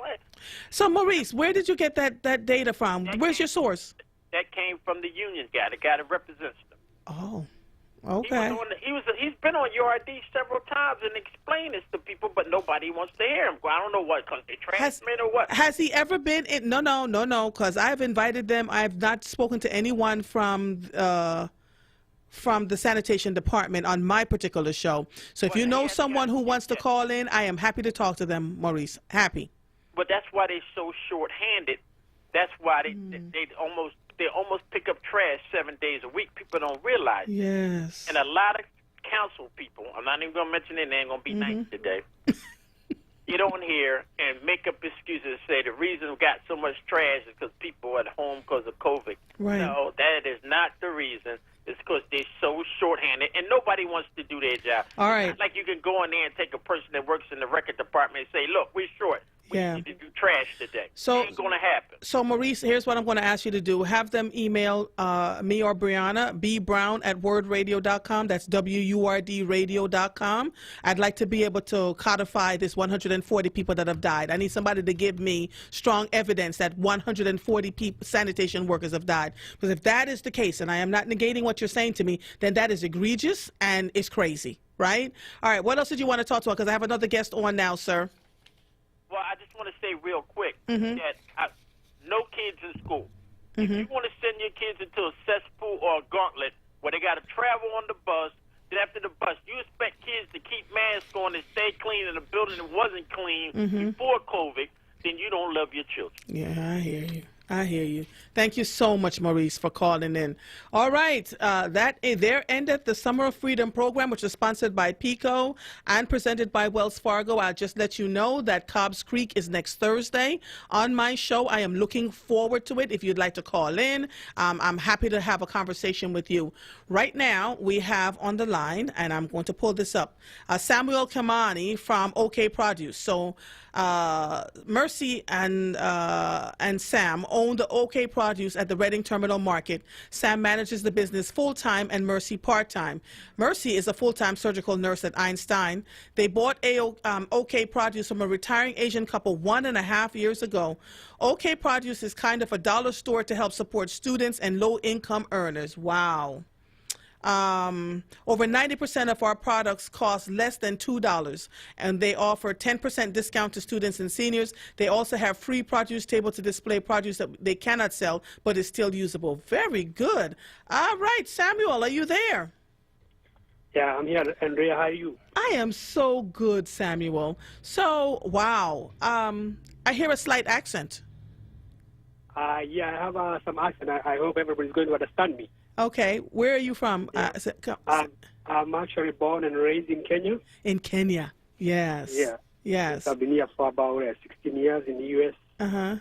Well, from one immigrant to the next, I can tell you, living here for many, many years, it never quite goes away. I don't know what that is, but it never quite goes away. So tell us about OK Produce. Someone pointed me to it on Facebook, Simone Culver, and I went to look at it. You've been at the Reading Terminal, and in fact, I've ordered from your place now during COVID-19. So I do know it exists. I just did not know it was owned by Black people. How did you end up purchasing this place? What happened is me and my wife thought we should start. Both of us have been employed since we came to USA, and at a point we thought, I think it's good to try and see whether you can, earn a living without at least having not having two paychecks. So that's why we came up across this business being advertised, and we went for it. We came to Reading Terminal, we liked it, and we purchased it. Now we have been there for 1.5 years. 1.5 years. And so what has your experience been like in the 1.5 years that if you've been there owning that place? It has been great, except for the last, after the COVID-19 hit, I think every business got some, negative effects. So it has been great. We have tried to add a lot of the products. Actually, we have added about 50% more products. Diversify, trying to make it look like Asians, Africans, Americans can come there and get stuff to buy. So trying to diversify and make sure that we are serving the community, all the community in Philadelphia, despite your background and your taste. Right, right. Yes. So what are your hours of operation? We open every day from 8 a.m. to 6 p.m. Okay. But then after the COVID hit, the hours were reduced a little bit, and but now we are back to 8 to 6. 8 to 6. Okay. 8 to 6. Okay. Do you deliver? Yeah, we do deliver through. We have a website called mercato.com. Yes, that's where I ordered from. Mercado.com. Yes. Yes, to order your. right. Yes, yes. Yeah. So that you. Go ahead. Go ahead. Yeah, so you go there and you will find all the stores in the Reading Terminal, and then you can pick just the store that you want to order from.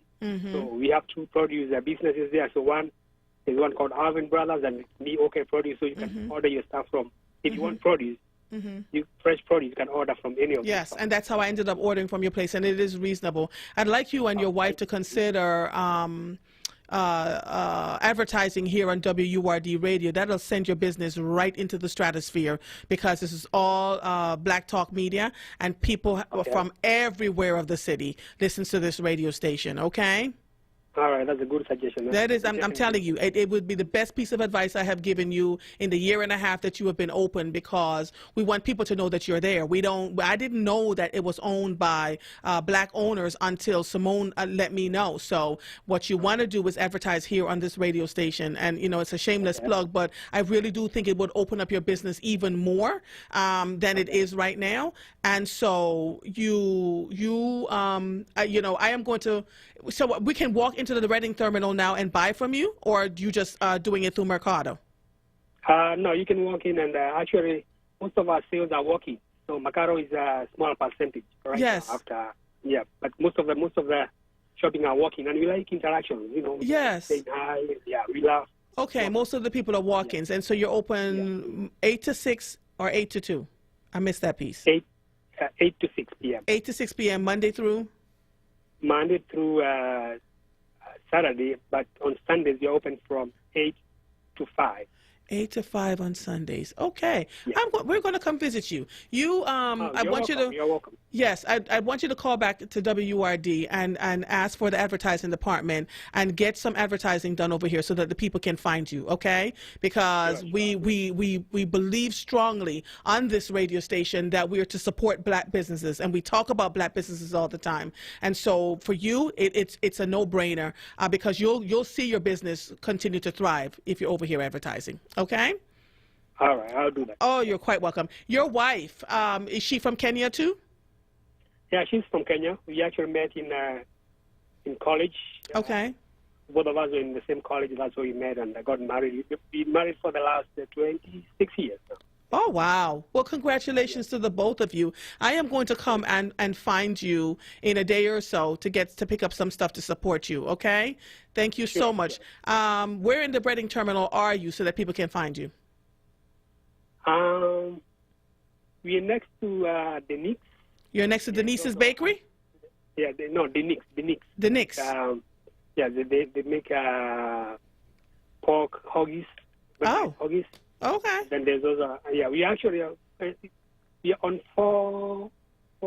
If you go in the Reading terminal, divided in streets and avenues. So we are on 4B, actually 4B. Right. Okay. If you ask anybody, OK Produce. OK Produce. You know, yeah. All right. Like the market the brother does, they will let you know. They will let us know. Okay. Thank you so much. At the middle. Yes. Yes, sir. Samuel Kamani from OK Produce. Thank you so much for calling in. We appreciated hearing from you, and now people know how to find you. Okay. Thank you very much. Oh, you're quite welcome. Bye bye. So, what's that? Greetings. How are you? Listen, how are you, sir? I haven't heard from you in a minute. Troy just put up your name. I was like, what's that? How have you been? Oh, I've been pretty good. I'm just listening to the great information, and wow. So the big brothers and big sisters. I'm so glad that you had the interview. Probably a year or two ago, I literally called down there and got the process started, and I don't know what happened. Right. But then I'm listening to this gentleman speak, and then because I'm a Temple alumni. Yes. So when I hear that a brother's running Temple or whatever, then when you talk about the amount of time that it takes, there's no reason why we should have any of our young Black boys, not having mentors. So that's just so needed. So I'm definitely going to reach out. I was listening to you talking about the inequality that's taking place in Philadelphia. And let me just start with the trash piece. And I think what Marie said, but the concern is this. So if you have all of those people that have made transition, how is it that certain people in certain neighborhoods can get their trash picked up and other individuals cannot? Come on, Wasset. Because let me tell you something. Let me share this with you, Wasset. So yesterday, I went to the Wissahickon Park, somewhere over there by Chestnut Hill, right? And just happened to, by happenstance, run into a whole community of houses dead center in the middle of the park, right?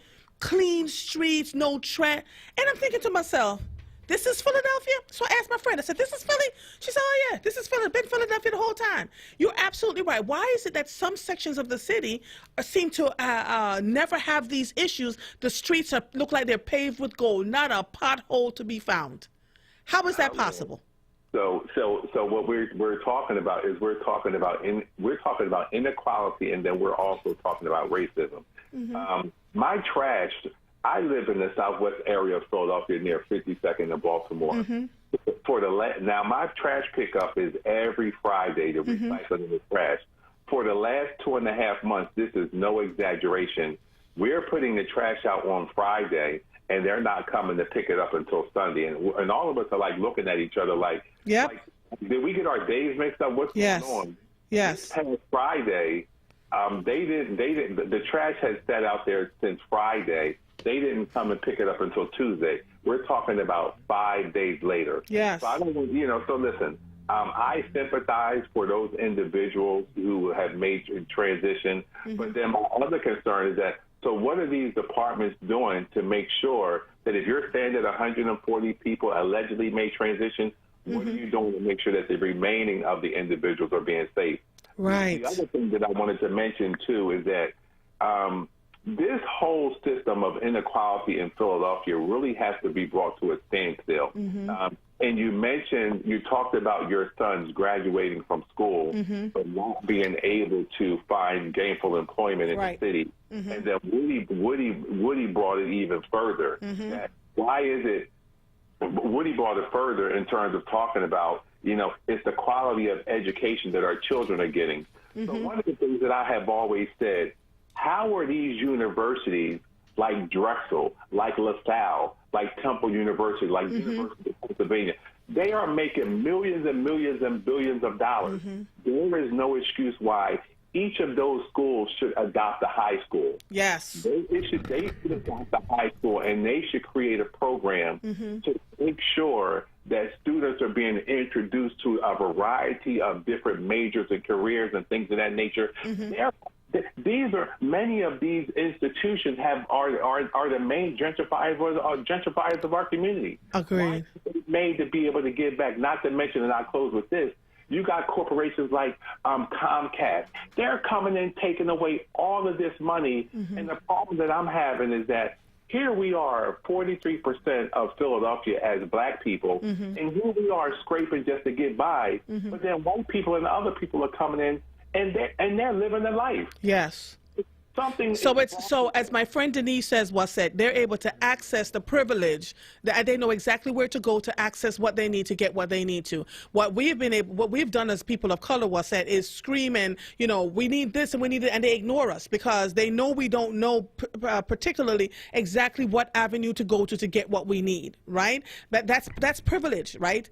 In a bucket. And so it's really, really interesting that you and I are having this conversation now, because we keep saying this, right? We keep saying that our children, even in the education system in Philadelphia, there are several schools, a few schools that are magnet schools that the best and the brightest can go to, and then the neighborhood schools fall apart, and they don't have the resources, and then they blame them and blame the children and blame the poor. Like, it just doesn't make sense to me. But I want to thank you for calling in, Brother Wassett. You hear?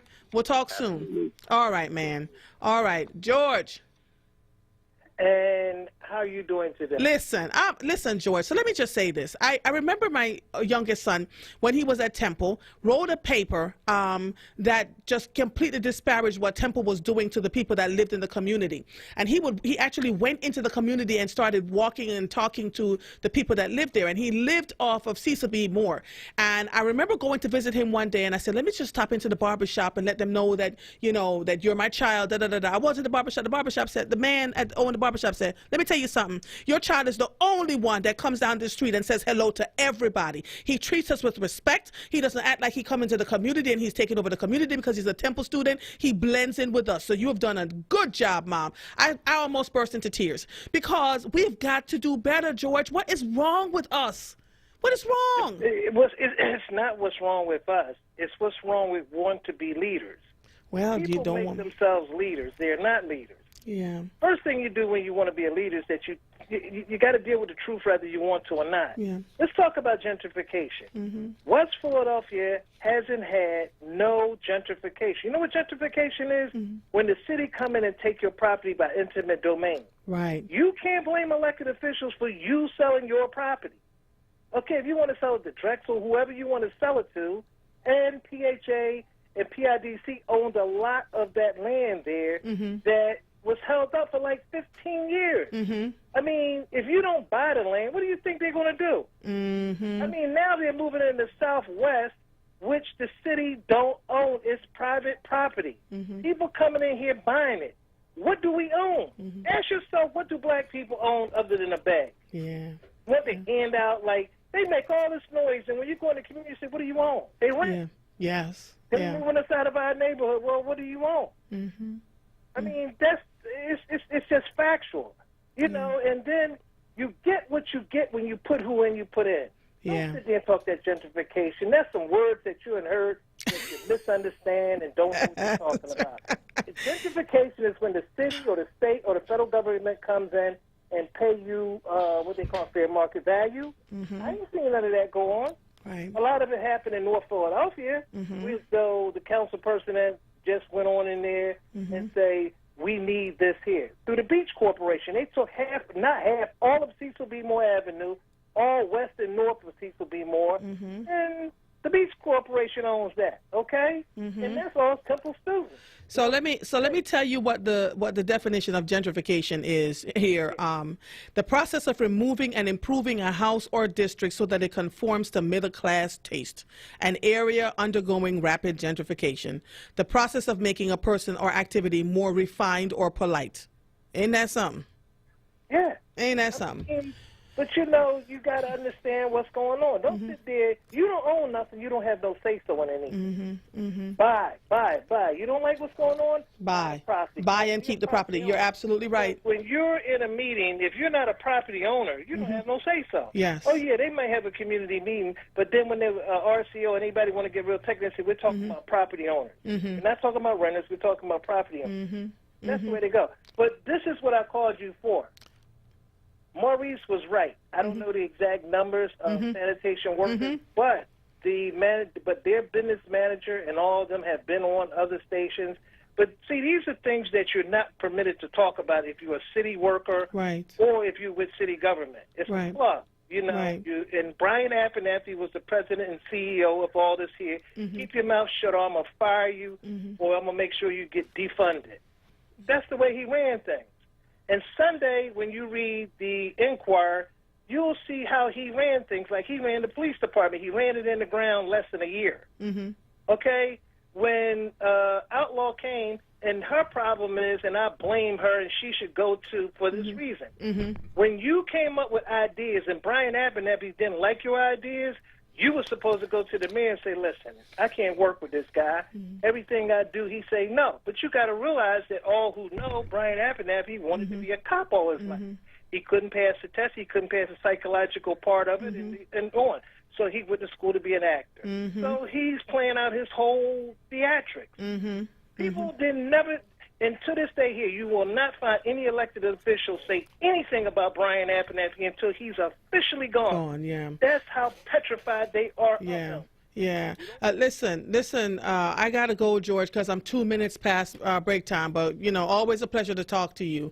You are listening to The Source, 96.1 FM, 900 AM, streaming live on WordRadio.com. Follow us on all social media platforms at onWURD. 215-634-8065 is the number to call in. If you are hearing the sound of my voice, I am Andrea Lawful Sanders, and we'll be right back after these messages.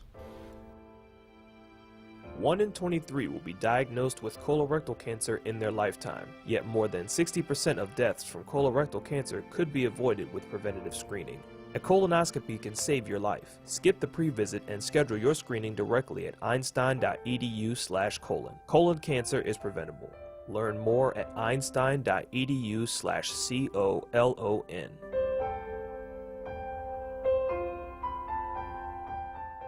Do you need health insurance for your children? The Children's Health Insurance Program, also known as CHIP, provides quality, affordable health insurance for Pennsylvania kids. CHIP ensures that kids can go to the doctor, receive health screenings and vaccines, and get what they need to live a healthy childhood. Families can be covered by CHIP no matter how much money they make. If you've experienced a recent change in employment or income, CHIP may be a good option for your family. Visit ChipCoversPAKids.com to apply or learn more. Paid for with Pennsylvania taxpayer dollars. Need a new mattress? Stop by to see Julian, the mattress man, located at 7421 Stenton Avenue. You deal directly with the owner, Julian, to ensure the best prices on name brand mattresses like Sealy, Posturepedic. Call 215-424-5550. That's 215-424-5550. You're listening to The Source with Andrea Lawful Sanders on Word Radio. Streaming live on WordRadio.com and the Word Radio app. Welcome back to the show. Lord, hot show today. Right now we have Annie Haftel and Daryl Thomas, who are on to present their petition to the current and alumni of Westchester Area School District community. Lord. Although they are both proud alumni from Bayard Rustin High School in Westchester, PA, the purpose of the petition is to ask their home school district to consider making the curriculum more accessible for all groups of students by discussing and addressing such topics as power, privilege, ideologies, systemic racism, violence, and restorative justice. The petition shows the stats on how some students of color and or of indigenous descent are disciplined in a predominantly white school district like theirs. And they showed, the petition is here. I have to read that. So let me just go back to this. Daryl and Annie, are you there? Yes. Hi. Yes. Oh, welcome to The Source. Lord have mercy. Thank you so much for having me. You are so welcome. I feel like I'm having these conversations, the one you and I are about to have. I've been having them for weeks on end. And quite frankly, it's criminal that we have to keep having these kinds of conversations, right? Mm-hmm. So what's going on in Westchester Area School District? Daryl, you want to take it away? You know what? I may as well. So let me just introduce real quick. Mm-hmm. Honestly, what brought us to want to talk about this petition? Honestly, I mean, let's bring it back to what brought us here to even create the petition. We started this petition because Annie and I were actually going to what was it called? The Black Lives Matter protest in Philly. Mm-hmm. The Saturday before you met my brother, my mother, and myself, matter of fact. Mm-hmm. And we were just talking about some of the things that we have learned in high school versus what we were learning in college. Mm-hmm. And throughout my graduate school classes, some of the things that I learned was power and privilege. Mm-hmm.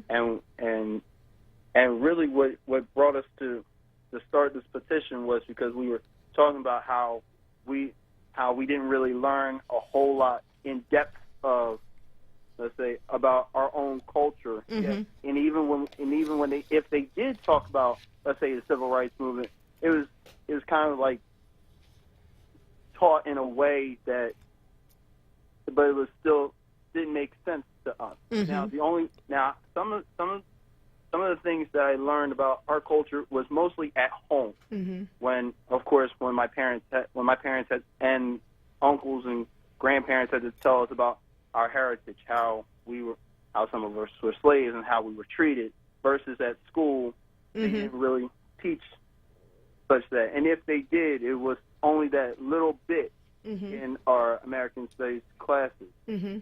Now, don't get me wrong, they talked about some other cultures such as Afro-Asian and Western European history, so on and so forth. Mm-hmm. But anyway, the point that brought us here was hopefully to get our school district to teach the students how to be more appreciative of their own cultures as well as what they're teaching now. Right. So, Annie, how did you get involved in this? Absolutely. So when Daryl and I began talking, one of the things that we talked about was just how little appreciation of Black culture and Black excellence there was in our schools. Mm-hmm. And so I kind of took a little bit of initiative to just do some work and start getting in touch with people. And what I found is actually that this push for equity in Westchester is not even close to new. It's very old, and there's been Black leaders in our community, Black and brown leaders in our community, fighting for our students tooth and nail, and just being absolutely silenced by the district. So the more I got in touch with people like Alice Thomas, the more I heard stories about people like Dr. Hewlett, the more I realized that our district has just been keeping these changes at bay for a really long time. So stuff like just hiring more people of color as teachers and administrators. It's not hard. Like, we have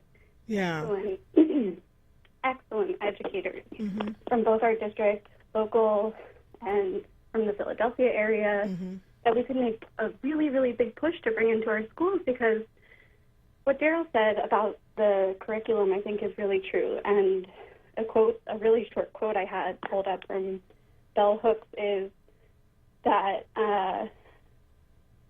racial integration was a strategy to basically instill colonialism in our schools. It was the setting for the emergence of neo-colonial white supremacy.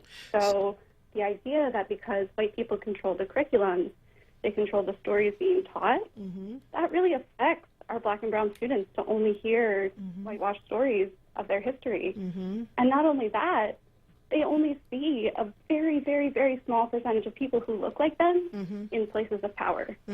And so, Annie, let me say this to you.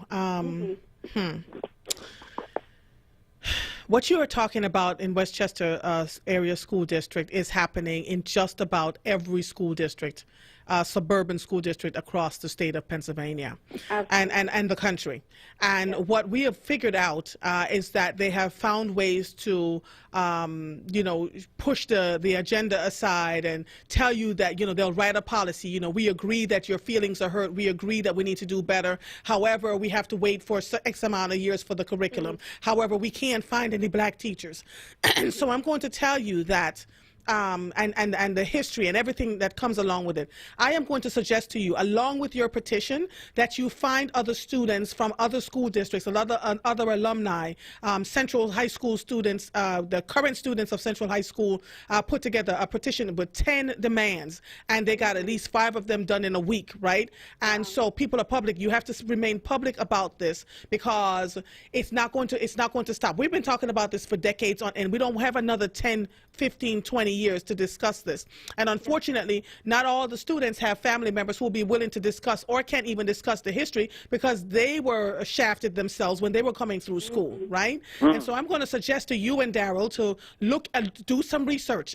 Black at GFS, the mainline, Black at Mainline, lots and lots of schools, alumni are coming together. Either go Google them, or go on YouTube, or go on Instagram or Twitter, find them and connect with them, and do a collective bargaining thing with these school districts across the Commonwealth. You want to have a collective ask, right? Because it's the same thing. We don't have the African American history in the schools, the disproportionate disciplinary actions, the not being able to find Black teachers. We don't hear about ours. It's just all sorts of things, and we're not being asked to get into the honors and advanced placement programs. And so now that COVID has hit and people have time and they're going on and they're telling their stories, Annie and Daryl, you might want to do something very similar with Westchester by connecting with these people, finding out what they've done, how they've managed to get back so far, and you come together collectively. Because what you are talking about right now is happening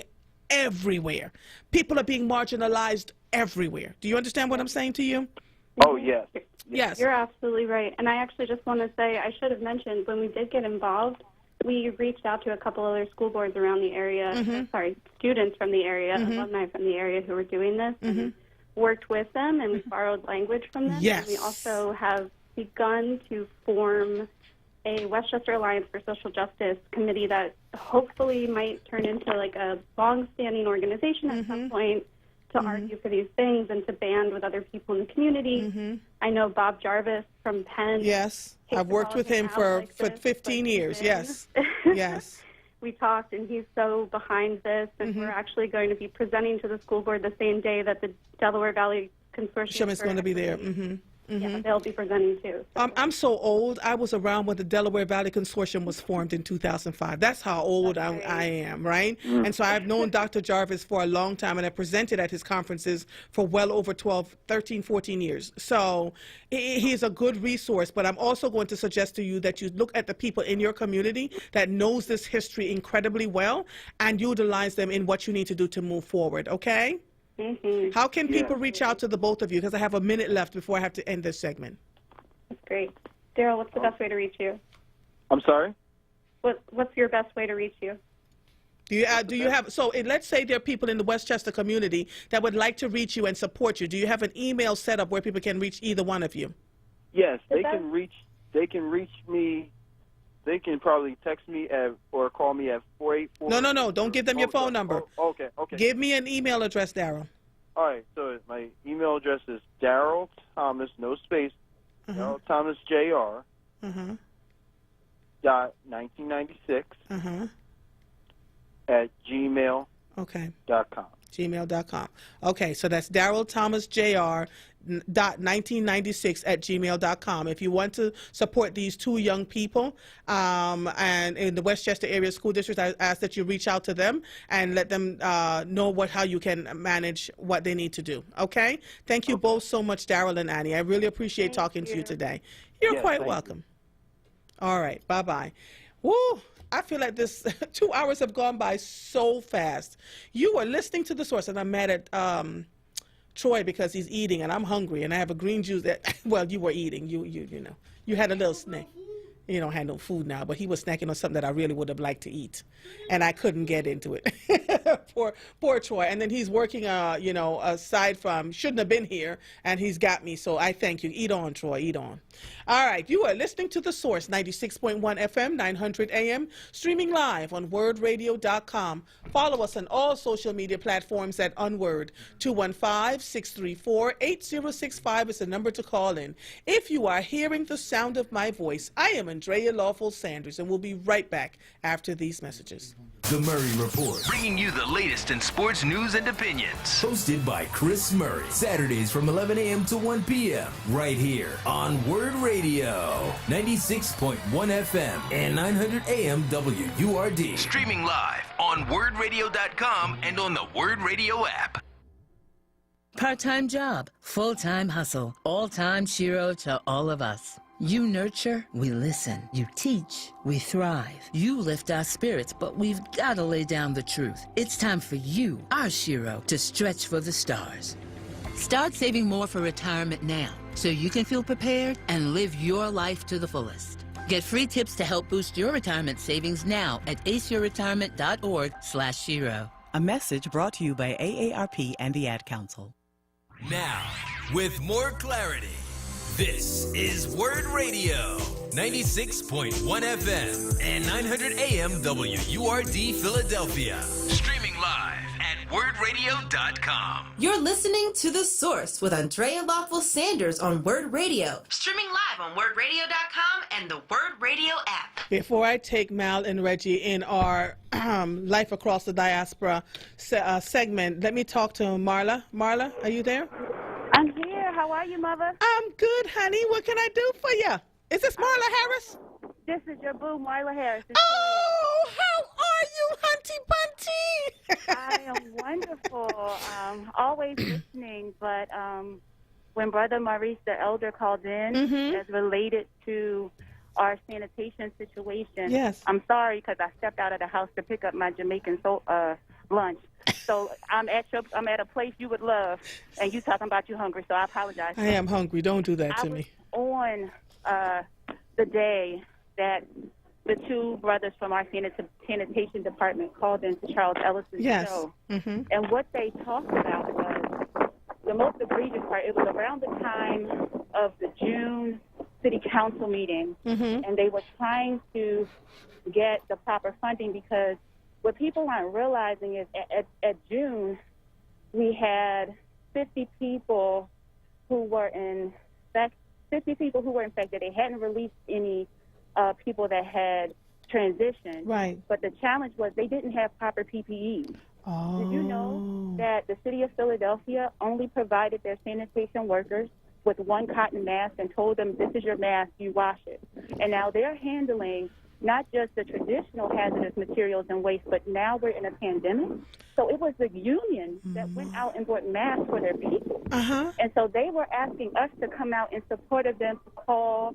And when it came up for that budget, they took no calls. So we were all on the line trying to call into city council. So what we all pledged to do was to take care of the sanitation workers that pick up our personal trash. Right. So we would give them masks. We would ask them if they had what they needed. Right. And so, you know, the reality here in Philadelphia, as y'all have stated, is that it's a big city, small town comprised of neighborhoods and the different racial disparities that happen there. But in our sanitation, to be a major metropolitan city, our department is 80% black, and you only have to have an 8th grade education. So when you look at the intersections of poverty and how that shows up, it just makes it look very evident that because of the color of our sanitation workers, the lag. And so when we reached out to the managing director's office, he emphatically stated that he was aware that he had gone out, that he had looked at things, and you know, all information that he was given was that everything was fine, and it's very much not fine. And so, yeah, but that flies in the face of us waiting, because when Maurice Wassett talked about it, Marla, our trash day is on Friday, too. We don't get our trash picked up till Tuesday, Wednesday. It's crazy. Right? And when our sanitation workers come through, I had PPEs for them, and one man almost hauled off and kissed me. I did not realize how bad it was, though. So we're going to have to, let me see what I can do. I'm going to see if we can reach out to the managing director's office and get somebody on here to talk about exactly what's happening with our sanitation workers, because you're absolutely right. At 80% black, and if what Maurice is saying is true, that 150 of them have transitioned, then we're going to have to figure out something here, because they're just as important, and it doesn't make sense. So let me corroborate some of this, and then I'll get back on the air with it. Okay? All right. Thank you for calling, honey. I appreciate it. And go eat your Jamaican food. I am going to get these oxtails. Bye, Marla. Bye-bye. Bye. All right. So now we have on the line, and I'm always, you know, Life in the Diaspora is something we do every Thursday. And I'm always happy to have Mal on the line with us. But Reginald Fala Ture, Reggie, is an educator, entrepreneur, and a computer systems engineer professional. Reggie has a great passion for developmental growth. His interpersonal skills is one of the great advantage in meeting different people and projects across the board. Reggie has worked with IT, financial services, higher education, human services, and telecommunications. Reggie's educational background includes an undergrad in computer technology engineering and an MBA with entrepreneurship management concentration. Reggie is originally from Sierra Leone, West Africa. Reggie and Mal, how are you? Hello. Doing good. Oh, my goodness. Lord, I don't even want to ask you what you have for me today, Mal. I don't. So much going on across the diaspora. What's going on now? Well, I just wanted to give quick updates in terms of what's going on in Ethiopia. I was able to get a hold of family members, so the internet is back on, but it's very slow. The updates that they gave me is that the conflict is it has slowed down in different parts of the area, but in the Oromo area, it's still very high and tense. But some parts of the country, particularly where my family is, it has slowed down a little bit. This is a little bit calm, but at least there's a little bit of internet back. And I sent you an article recently. Also, if our listeners want to also educate themselves, Ethiopia in 2011 started building a dam. Yes, I saw that article. Yes, a Renaissance dam, and so they have been dispute between Egypt, Sudan. South Sudan is involved in it too. Basically, Ethiopia is fulfilled their promise of starting to build the dam from the Nile River, so the Blue Nile. So a lot of these countries sit on the Nile, and the water is shared. So there is the conversation is not going well. No resolution has been agreed upon by the three countries. So that in itself, too, could trigger a war. So that is being watched. So that's kind of like... Are you kidding me? Auntie, I come in every Thursday with a whole bunch of... yeah. So that's basically what's going on with that. Again, we keep forgetting that all of this is happening in the midst of a pandemic. Yes. So the numbers we have for the continent of Africa is a little bit over 590,000 confirmed cases for the entire continent at the moment. And let me go down to Sierra Leone, as I was talking to Reggie.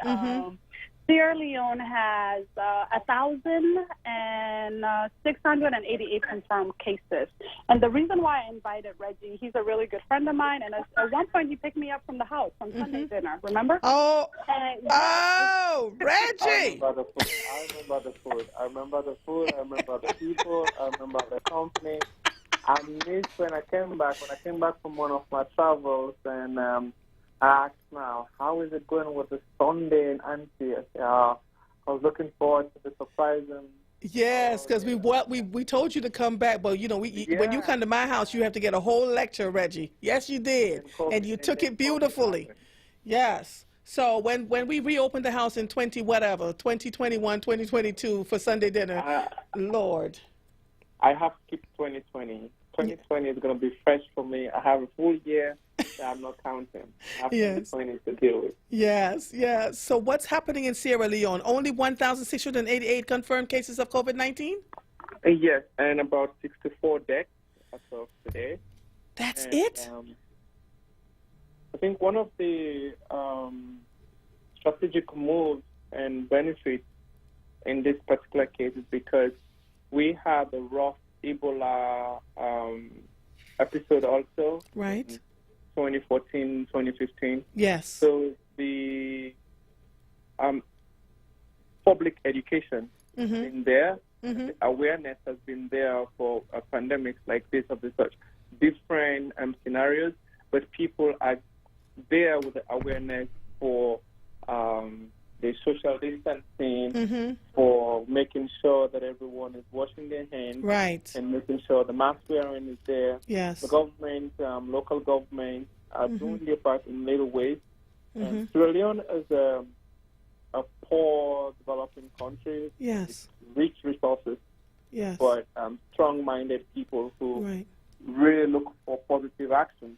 Right. One of the initiatives that the government and local governments, international organizations, and local businesses and organizations are actually helping minimize and provide resources to the authorities, to the medical teams, and even the victims and families, providing masks, basic supplies that people will need, even you not being a victim, but just so that you can have the water. So here's my question, Reggie. How is it that a country like Sierra Leone, who has innate amount of poverty, rich with resources, but trying to get themselves together, are able to mitigate the amount of cases? Is it the lack of because you don't have the? Is it the lack of education for the people here in America?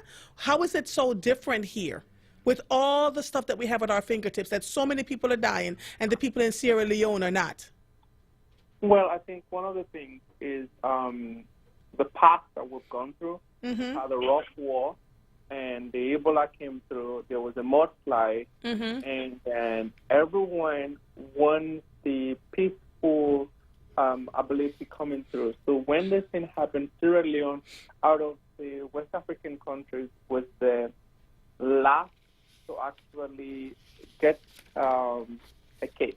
Okay. Then what the government has done was block the borders and actually set up curfews. So they blocked the borders, yes. Yeah, they blocked the borders and the airport, and then make a strategic timing for government workers and businesses to be going to work at a division kind of thing. Right. So the people, it's rough because the cost of living in Sierra Leone is really low. You have to do something on a daily basis to get an income. Right. But they are determined for this to go away as fast as possible. So they listen to authorities. It's hard enough to listen to the authorities, but I think one of the things that we have is we want this to go, and making sure that all the advices from the medical team, from the authorities, has been implemented. It's rough, it's hard, but it's still been maintained because every friend, every family, every member in Sierra Leone is passing on this awareness. Wow, wow. So it's just amazing to me that so many people are dying needlessly in this country. Just amazing to me. Mal, do you have anything to add to any of this? No, I think what I wanted to add is in terms of just educating our viewers on Facebook viewers and then also our listeners, that often when I ask, guests from different African countries, for me as an African, I'm also learning from my friends about the continent, about their countries, about different spaces. I did not learn about Sierra Leone in depth until I befriended Reggie. What I knew about Sierra Leone was the popular movie Blood Diamond, right? And I think that's what a lot of people may associate Sierra Leone with, this war, and not looking at it as a country that actually is mitigating COVID-19 better than us.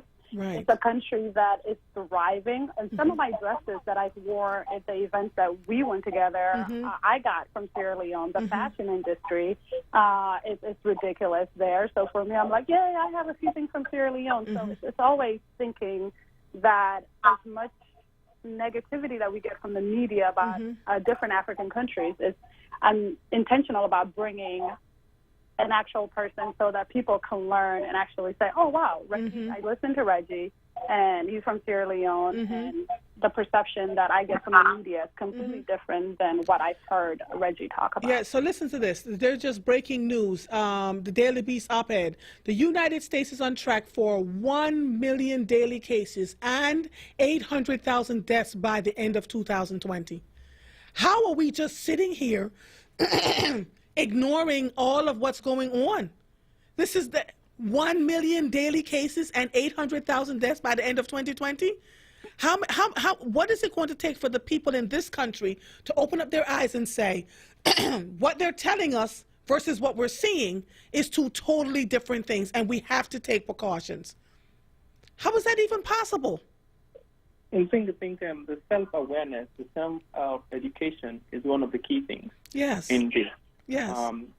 Getting the facts out there, and in every country, not irrespective of United States that we live now. Right. In every country, unless you tell yourself you're happy with this new normal. Right. But if you're not happy with this new normal, you have to actually, even if in your head you think it's a lie, protect yourself. Protect the people around you. Yes. Respect the authorities, the medical team that's telling you this is what you should do.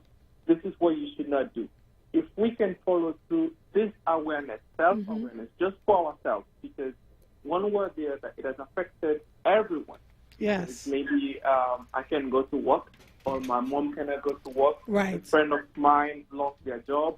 Right. Things like that. One word there that even if you're not affected with the virus, one word or other, it has affected you. Yes. If you want it to be this way, then continue to be reckless. Right. But if you want it to be changed, then follow through the simple things and let it go. And it really is simple, Reggie. It really is simple. It's washing your hands consistently. It is wearing a mask. It is wearing a face shield if you know you're going to be in close quarters with other people. These are just simple things. Simple things that the quote-unquote brightest people in this country and around the world will not listen to. I don't understand it. And so, what are we going to have, a weeping and a wailing and a gnashing of teeth? Because people want to get on a plane and go away. People want to be able to do what they want to do without wearing a mask. To me, it's just the height of madness to me that we would do that and put so many lives at risk because we just don't want to listen. Sure. I come into the studio, Reggie, and I'm constantly wiping my hands down. I coughed. I wipe my hands down. I go to the bathroom. I'm using paper towels to open the doors. I have a thing that I use to touch the elevator button. I think that I put a glove on to open the doors to get out. Because I have to think that everybody that I come in contact, in this case, which would be my husband. Yes. Yes. When I see my mom, the first thing she tells me, wash your hands, wash your face, then we can talk. Yes. Yes. My children want to come and visit me, and we're like, no, well, no. You know, like, it's so much going on. And even when they have to come in, we were like, all right, you got to, everybody has to wear a mask in the house. We cannot hug each other, da-da-da-da-da-da-da. But, you know, folks just are not listening. And I don't know what else to say to people when you have a country that has much less resources than the United States, who have been able to mitigate this virus with only 1,688 cases and 64 confirmed deaths. Then we have a problem here. We have a problem, and we have to get past the ignorance and wanting to do whatever we want to do, because I am tired of having burials and people dying, people that I'm hearing about that I thought were alive and well just dropped dead from this virus. We've got to be better. Is there anything else you'd like to add, Mal, before we get off the air? Oh, also, I just wanted to give a quick update in terms of the Choma came in last week, since Reggie's in education as well. Yes. Trump kicking out the international students. He rescinded, right? They rescinded on Tuesday and saying, oh, well, you know, what had happened was, well, of course, the money, the schools are like the lawsuits that they've gotten. They've realized that that decision actually does impact the educational finance. And the bottom line for the people that run these institutions, yes. Yes. So the students that are here will stay here, but those that are intending to come into the country as new students will not be coming into the country. So that's where that stands at now. Wow. I'm at a loss. I'm just at a loss that we can be so, that we can go against our own self-interest and our own health and well-being because of hate and ignorance. It just makes no sense to me. I just want to thank you both. What's going on with the, Lord, it just went right up my head. Come on, Mal. Where we get to where's my brain today? And it keeps coming to the tip, huh? You need food. That's what I do need food. I'm hungry. The census. What's going on with the census? Oh, the census. Oh, okay. So the next week, numerators will start sending out. The numerators will come out next week and knocking doors. Okay. And so basically, we're still telling our immigrant families to self-report. Mm-hmm. But as a country, we are at 62% as a country. So, and the census has been extended until the end of October. Mm-hmm.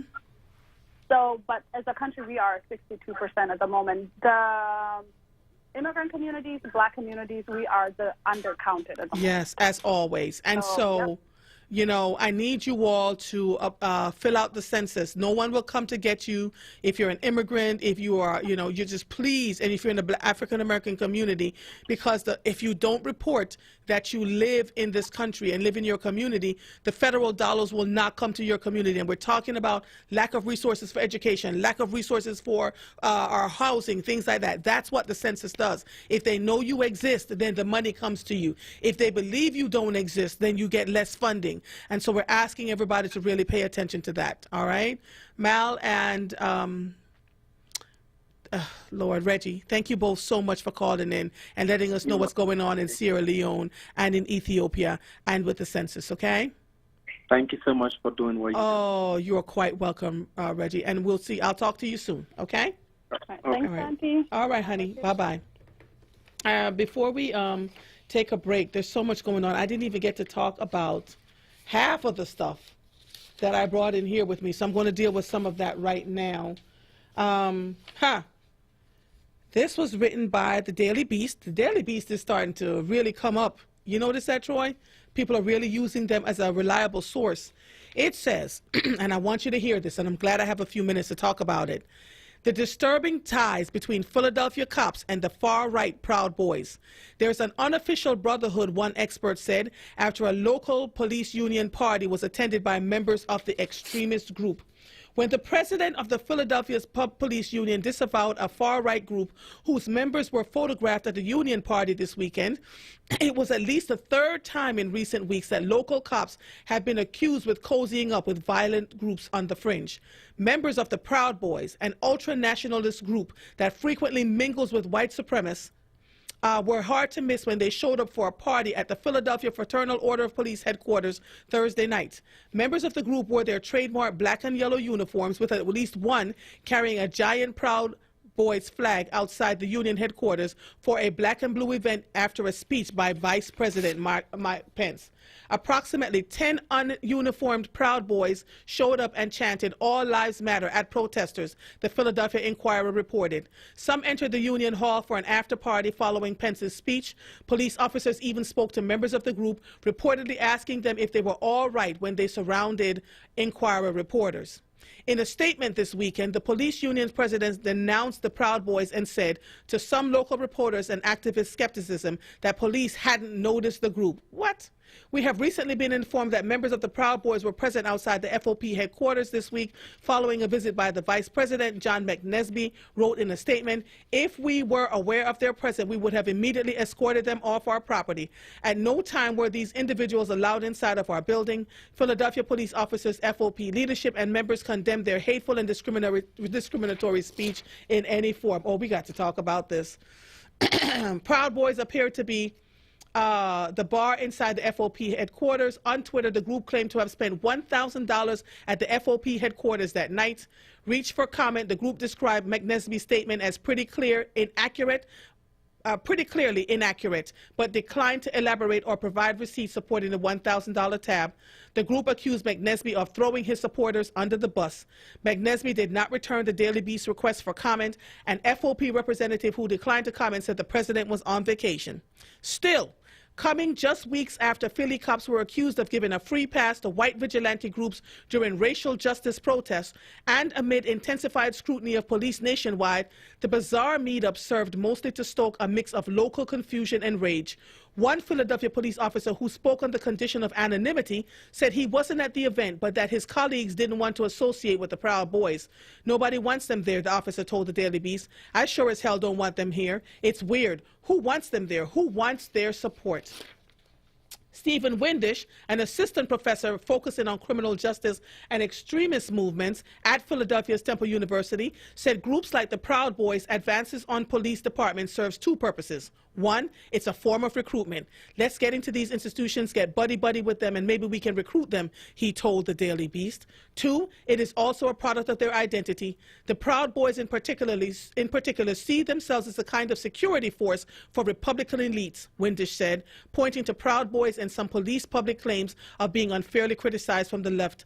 There's an unofficial brotherhood that I think they project onto law enforcement, that they're one and the same, fighting the same battle. So if this is the first time you're hearing about the Proud Boys, I'm going to ask you to Google them, look them up. They wear black and yellow, and find out all that you can about them. I do believe, depending on what I've been hearing in recent days and months, weeks about them, that some of them will be showing up at the electoral boxes when we go to vote in November.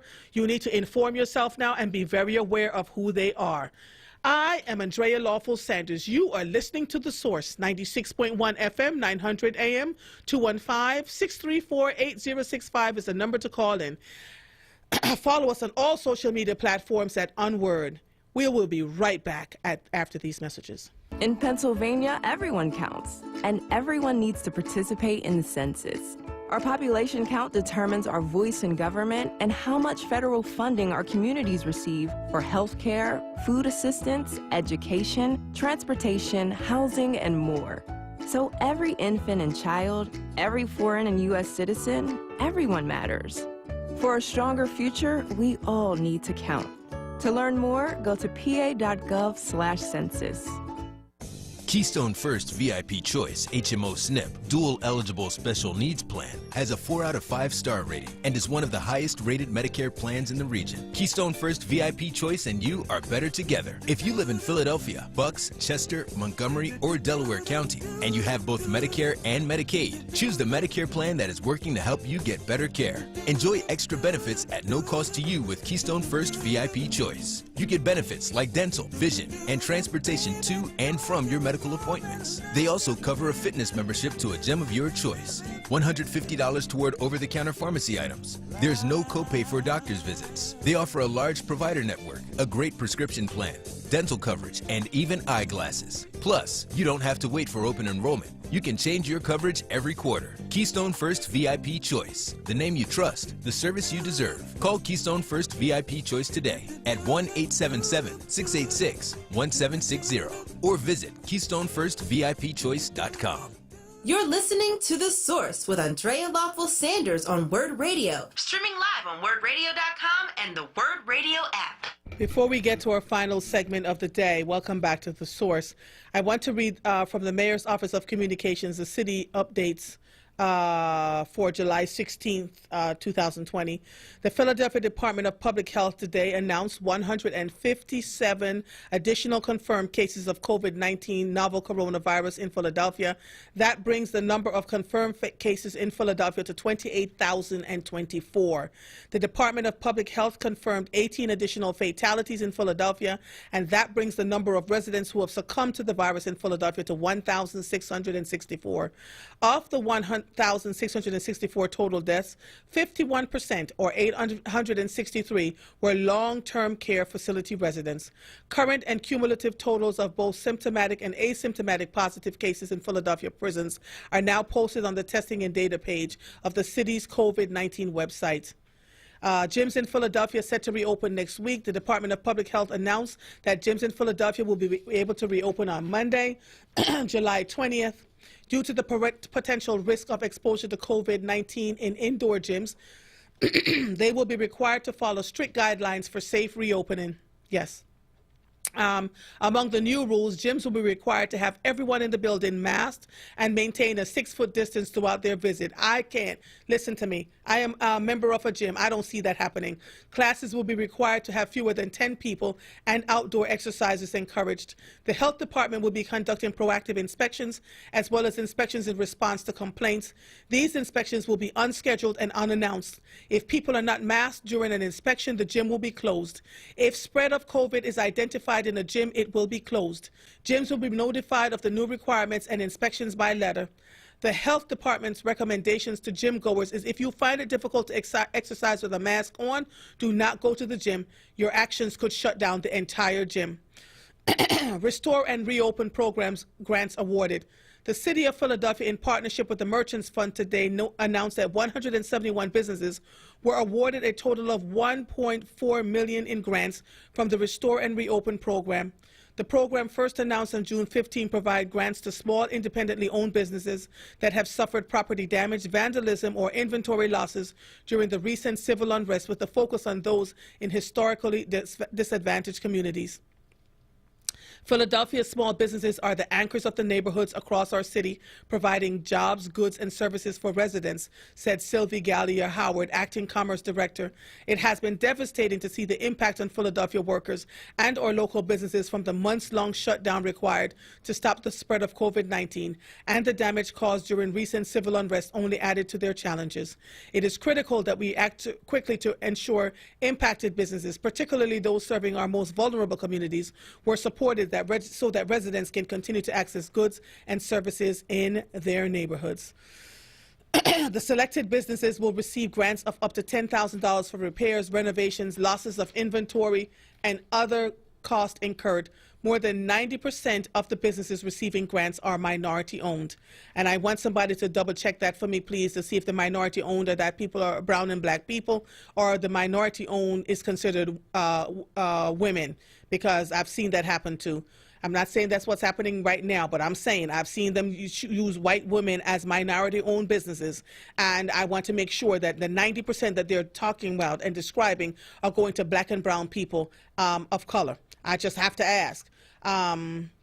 Let's see. Mural Mile Center City Walking Tour returns. The Mural Arts Philadelphia announced the return of the Mural Arts Center City Mural Mile Walking Tour, featuring professionally trained guides who offer a behind-the-scenes look and share in-depth stories about the people and communities that inspired and shaped each Mural Arts Philadelphia project. And then there's the testing site map. So if you go to phila.gov onword.org/testing. It helps people find a free COVID-19 test in Philadelphia. Anyone can search for a site by address, click on a map location for specific site information, and filter by day of week and by drive-through or walk up. So COVID resources, the city's COVID-19 homepage, phila.gov/COVID-19. COVID-19 resources translated into multiple languages. The Greater Philadelphia Coronavirus Helpline is 1-800-722-7112. Residents can text COVID PHL to 888-777 to get updates sent to their phones. And so, yeah, that's what we have from the mayor's office of communications right now. We have on the line, this next segment is the 100th anniversary of the women's right to vote, and it is brought to you by Comcast, NBC, Universal. I have here, and I asked Mike Idris to call back in, because the suffrage in America, the 15th and 19th Amendment, I believe this was written a few days ago from the National Park Service. It says, was there ever a time when your voice wasn't being heard? During the 19th and 20th centuries, black women played an active role in the struggle for universal suffrage. They participated in political meetings and organized political societies. African American women attended political conventions at their local churches where they planned strategies to gain the right to vote. In the late 1800s, more black women worked for churches, newspapers, secondary schools, and colleges, which gave them a larger platform to promote their ideas. But in spite of their hard work, many people didn't listen to them. Black men and white women usually led civil rights organizations and set the agenda. They often excluded black women from their organizations and activities. For example, the National American Women's Suffrage Association prevented black women from attending their conventions.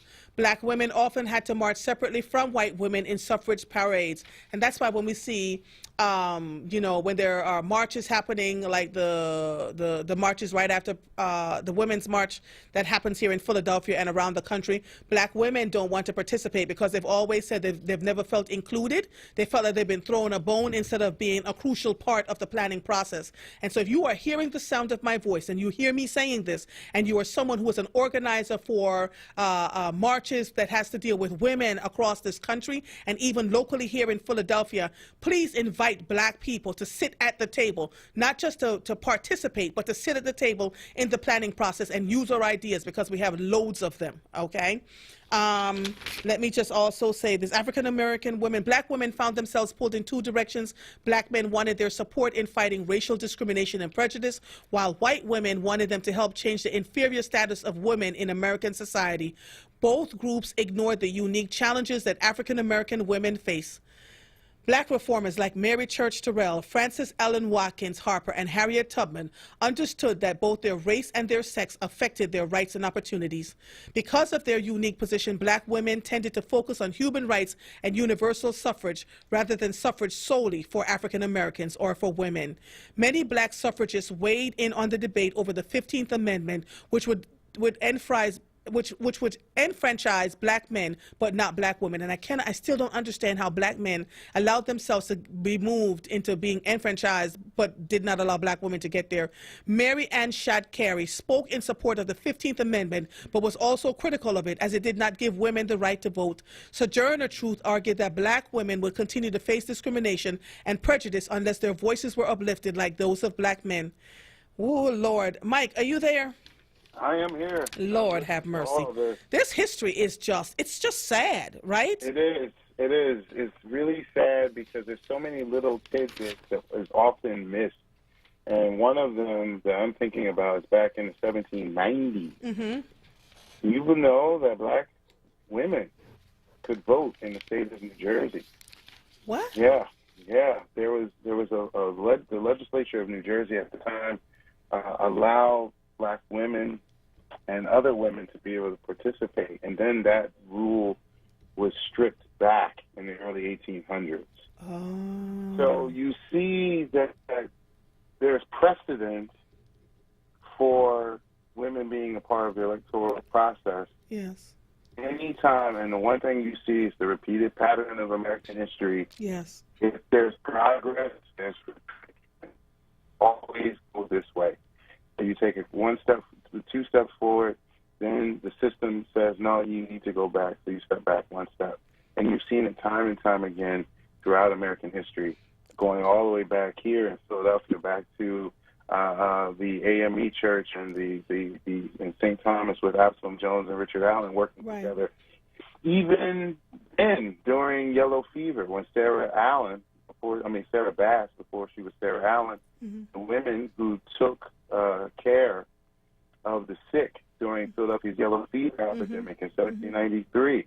What happened to them afterwards? When the whites came back to their homes, they accused them of stealing. Wow. Said you stole, or price gouging. Even worse, they said they price gouged.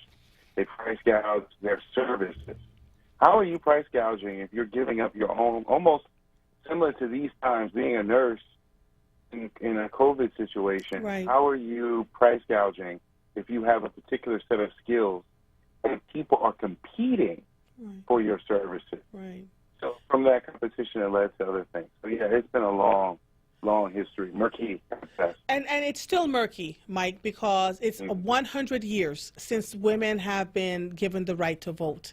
And I'm reading this thing in the 1800s, early 1900s, and we're 2020, and some of the stuff that they were talking about in the 18 and 1900s is still happening. We still have black men who are telling black women they need to know their place, even though they come to us to help them with the churches, help them launch businesses, help them with, when, at what point do we get to have our voices heard beyond just being second fiddle or being in the background?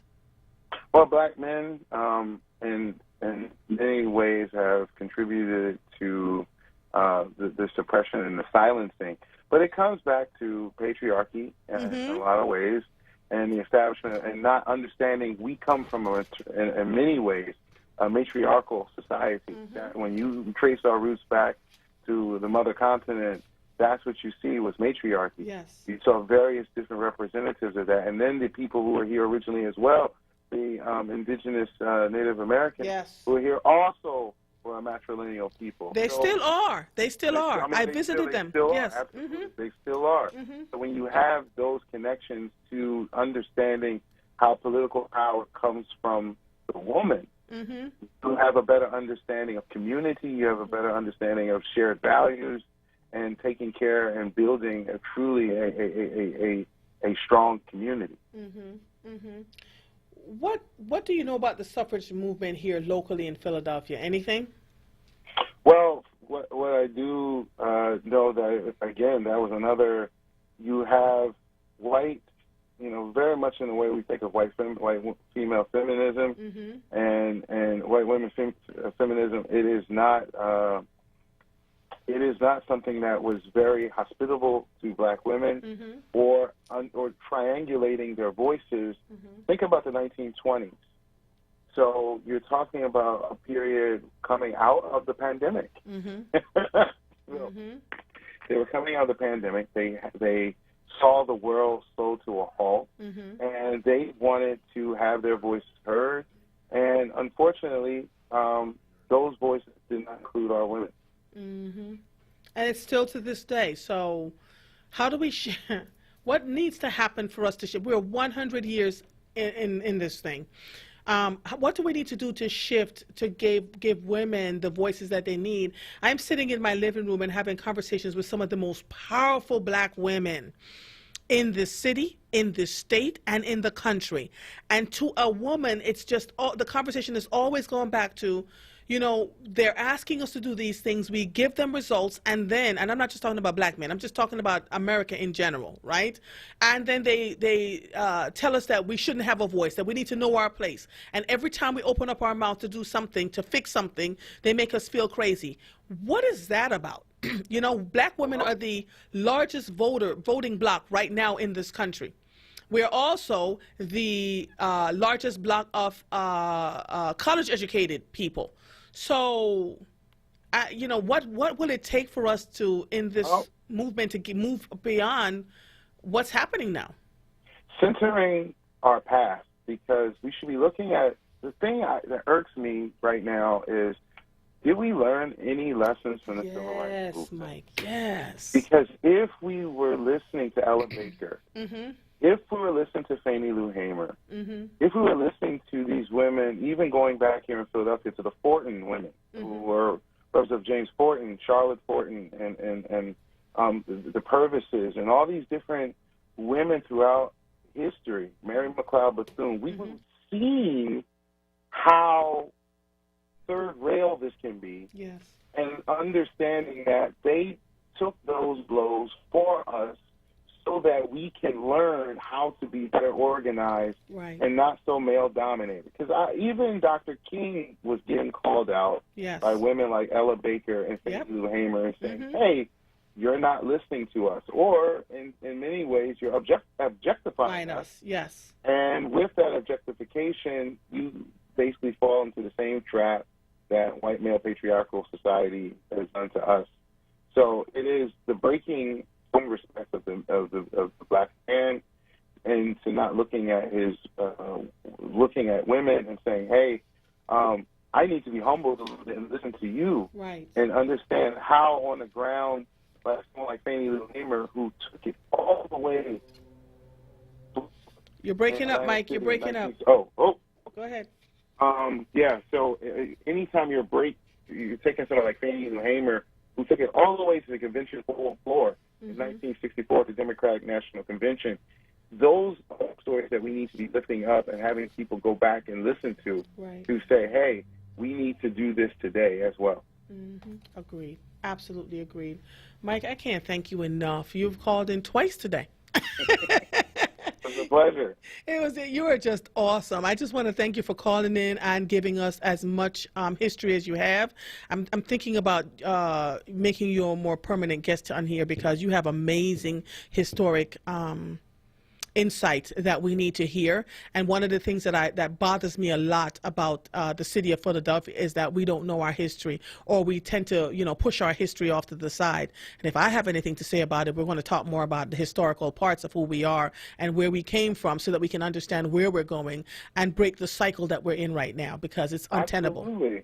Absolutely, especially when you have the women like the Daughters of the Confederacy and the Phyllis Shafleys. These women were very conservative, who took anything about women's rights and they took it as we're going to lessen black women, and we're going to do it because we think women's role is to beautify America, and not to.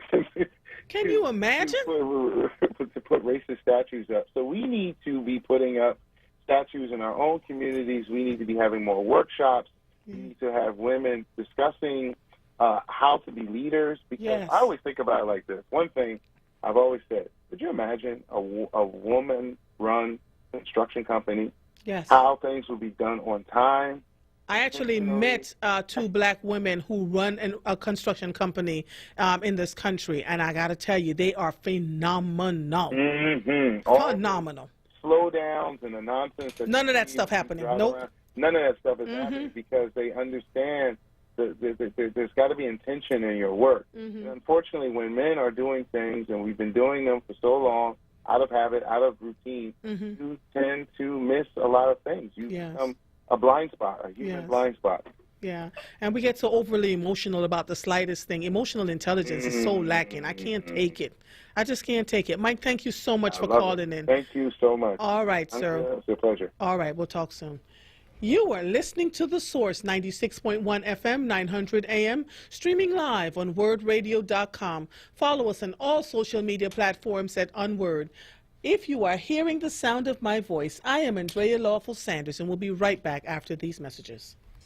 Are you looking for financing for your business? Well, the doors are open at New City Commercial Capital. For businesses in a position to grow, we are offering 100% financing for commercial real estate purchases. That's no down payment, no closing costs, absolutely no money out of pocket. Plus, the CARES Act will pay your mortgage payment for the first 6 months after closing. Do not procrastinate. This program ends August 1st. Give us a call today at 484-454-3592. New City Commercial Capital. Financing solutions for today's commercial customer. Show some love for your favorite neighborhood with Word Radio. It's the Summer of Freedom Virtual Neighborhood Love Tour. Mondays and Thursdays now through August 20th from 1 p.m. till 2:30 p.m. Shining a light on Philadelphia's neighborhoods with a focus on neighborhood history, Philadelphia's freedom fighters, and community resources that are helping to shape the city's future. Mondays with the rapping professor, Dr. Aaron Smith, and Thursdays with Andrea Lawful Sanders. It's the Summer of Freedom Virtual Neighborhood Love Tour. Mondays and Thursdays, 1 p.m. till 2:30 p.m. Exclusively on onWURD Radio. 96.1 FM and 900 AM WURD. Streaming live on WordRadio.com, the Word Radio app, and on Word TV via YouTube and Facebook. The Summer of Freedom Virtual Neighborhood Love Tour is sponsored by Wells Fargo and PICO.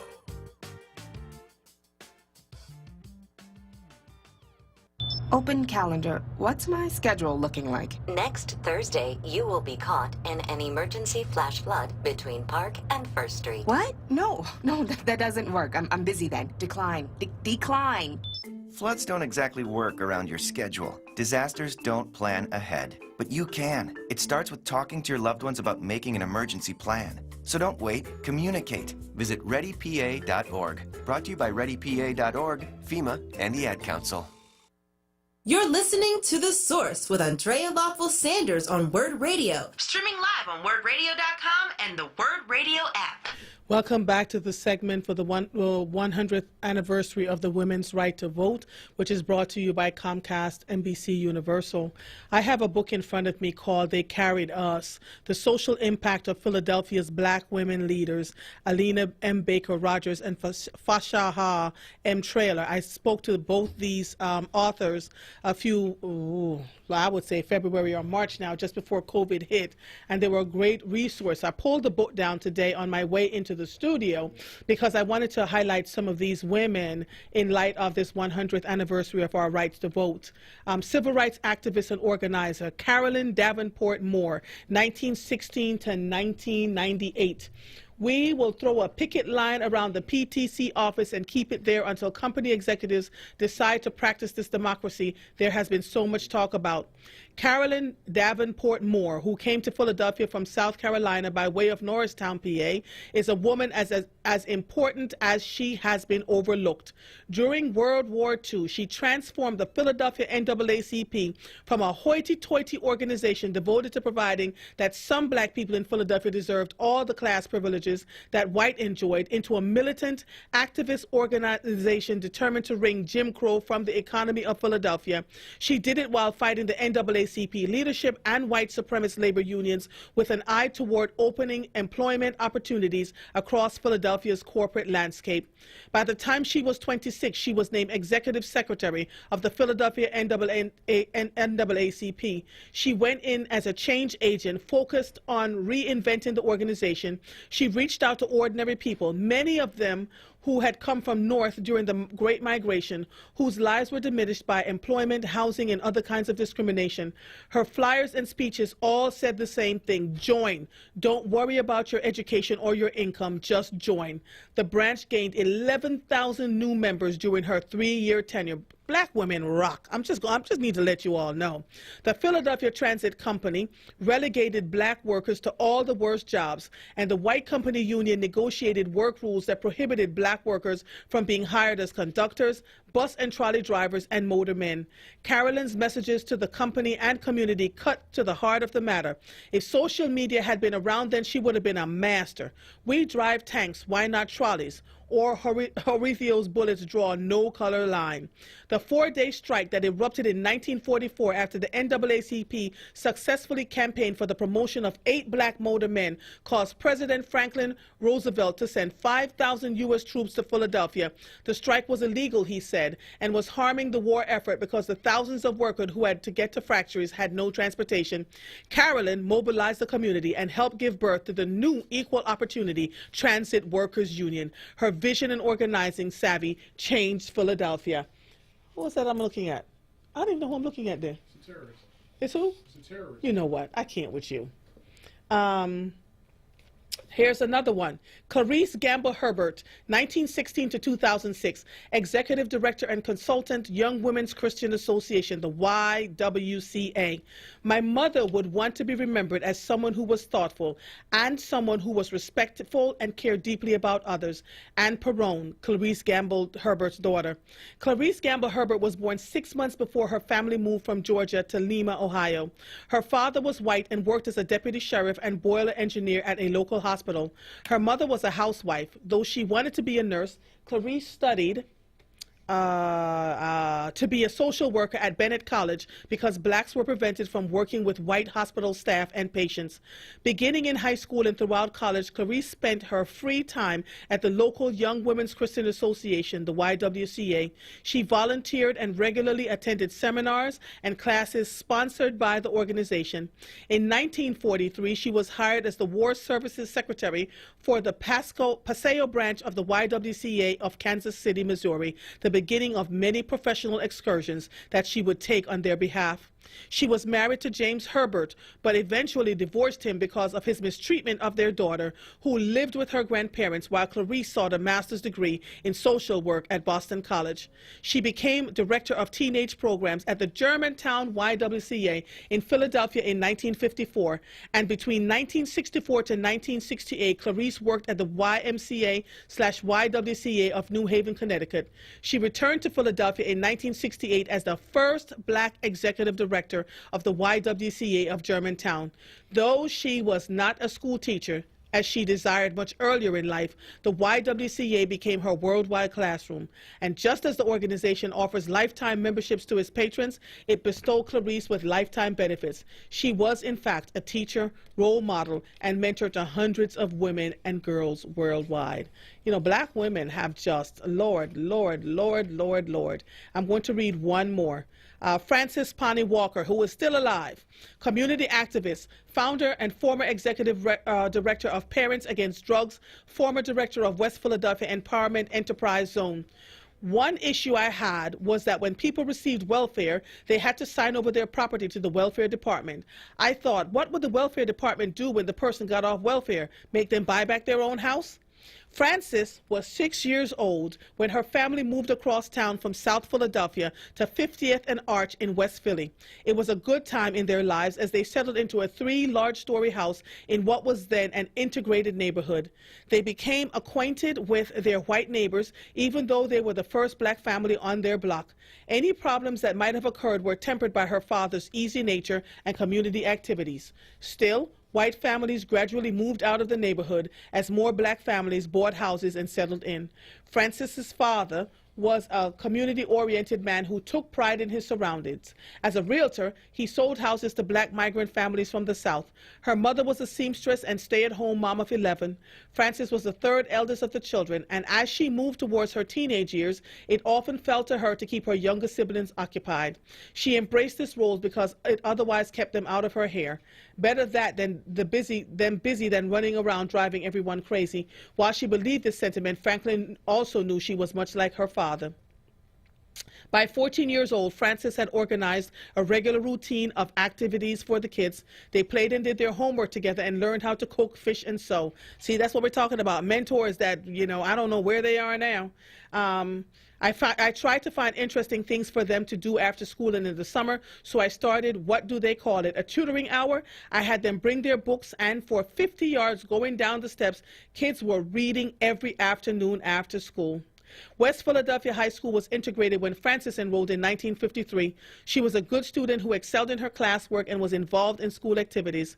Her friends were both black and white, though the latter friendships resulted because she helped them with assignments. Racial segregation away from school limited the growth of interracial relationships and the day-to-day activities of black youth. Her thing is really long. Wow.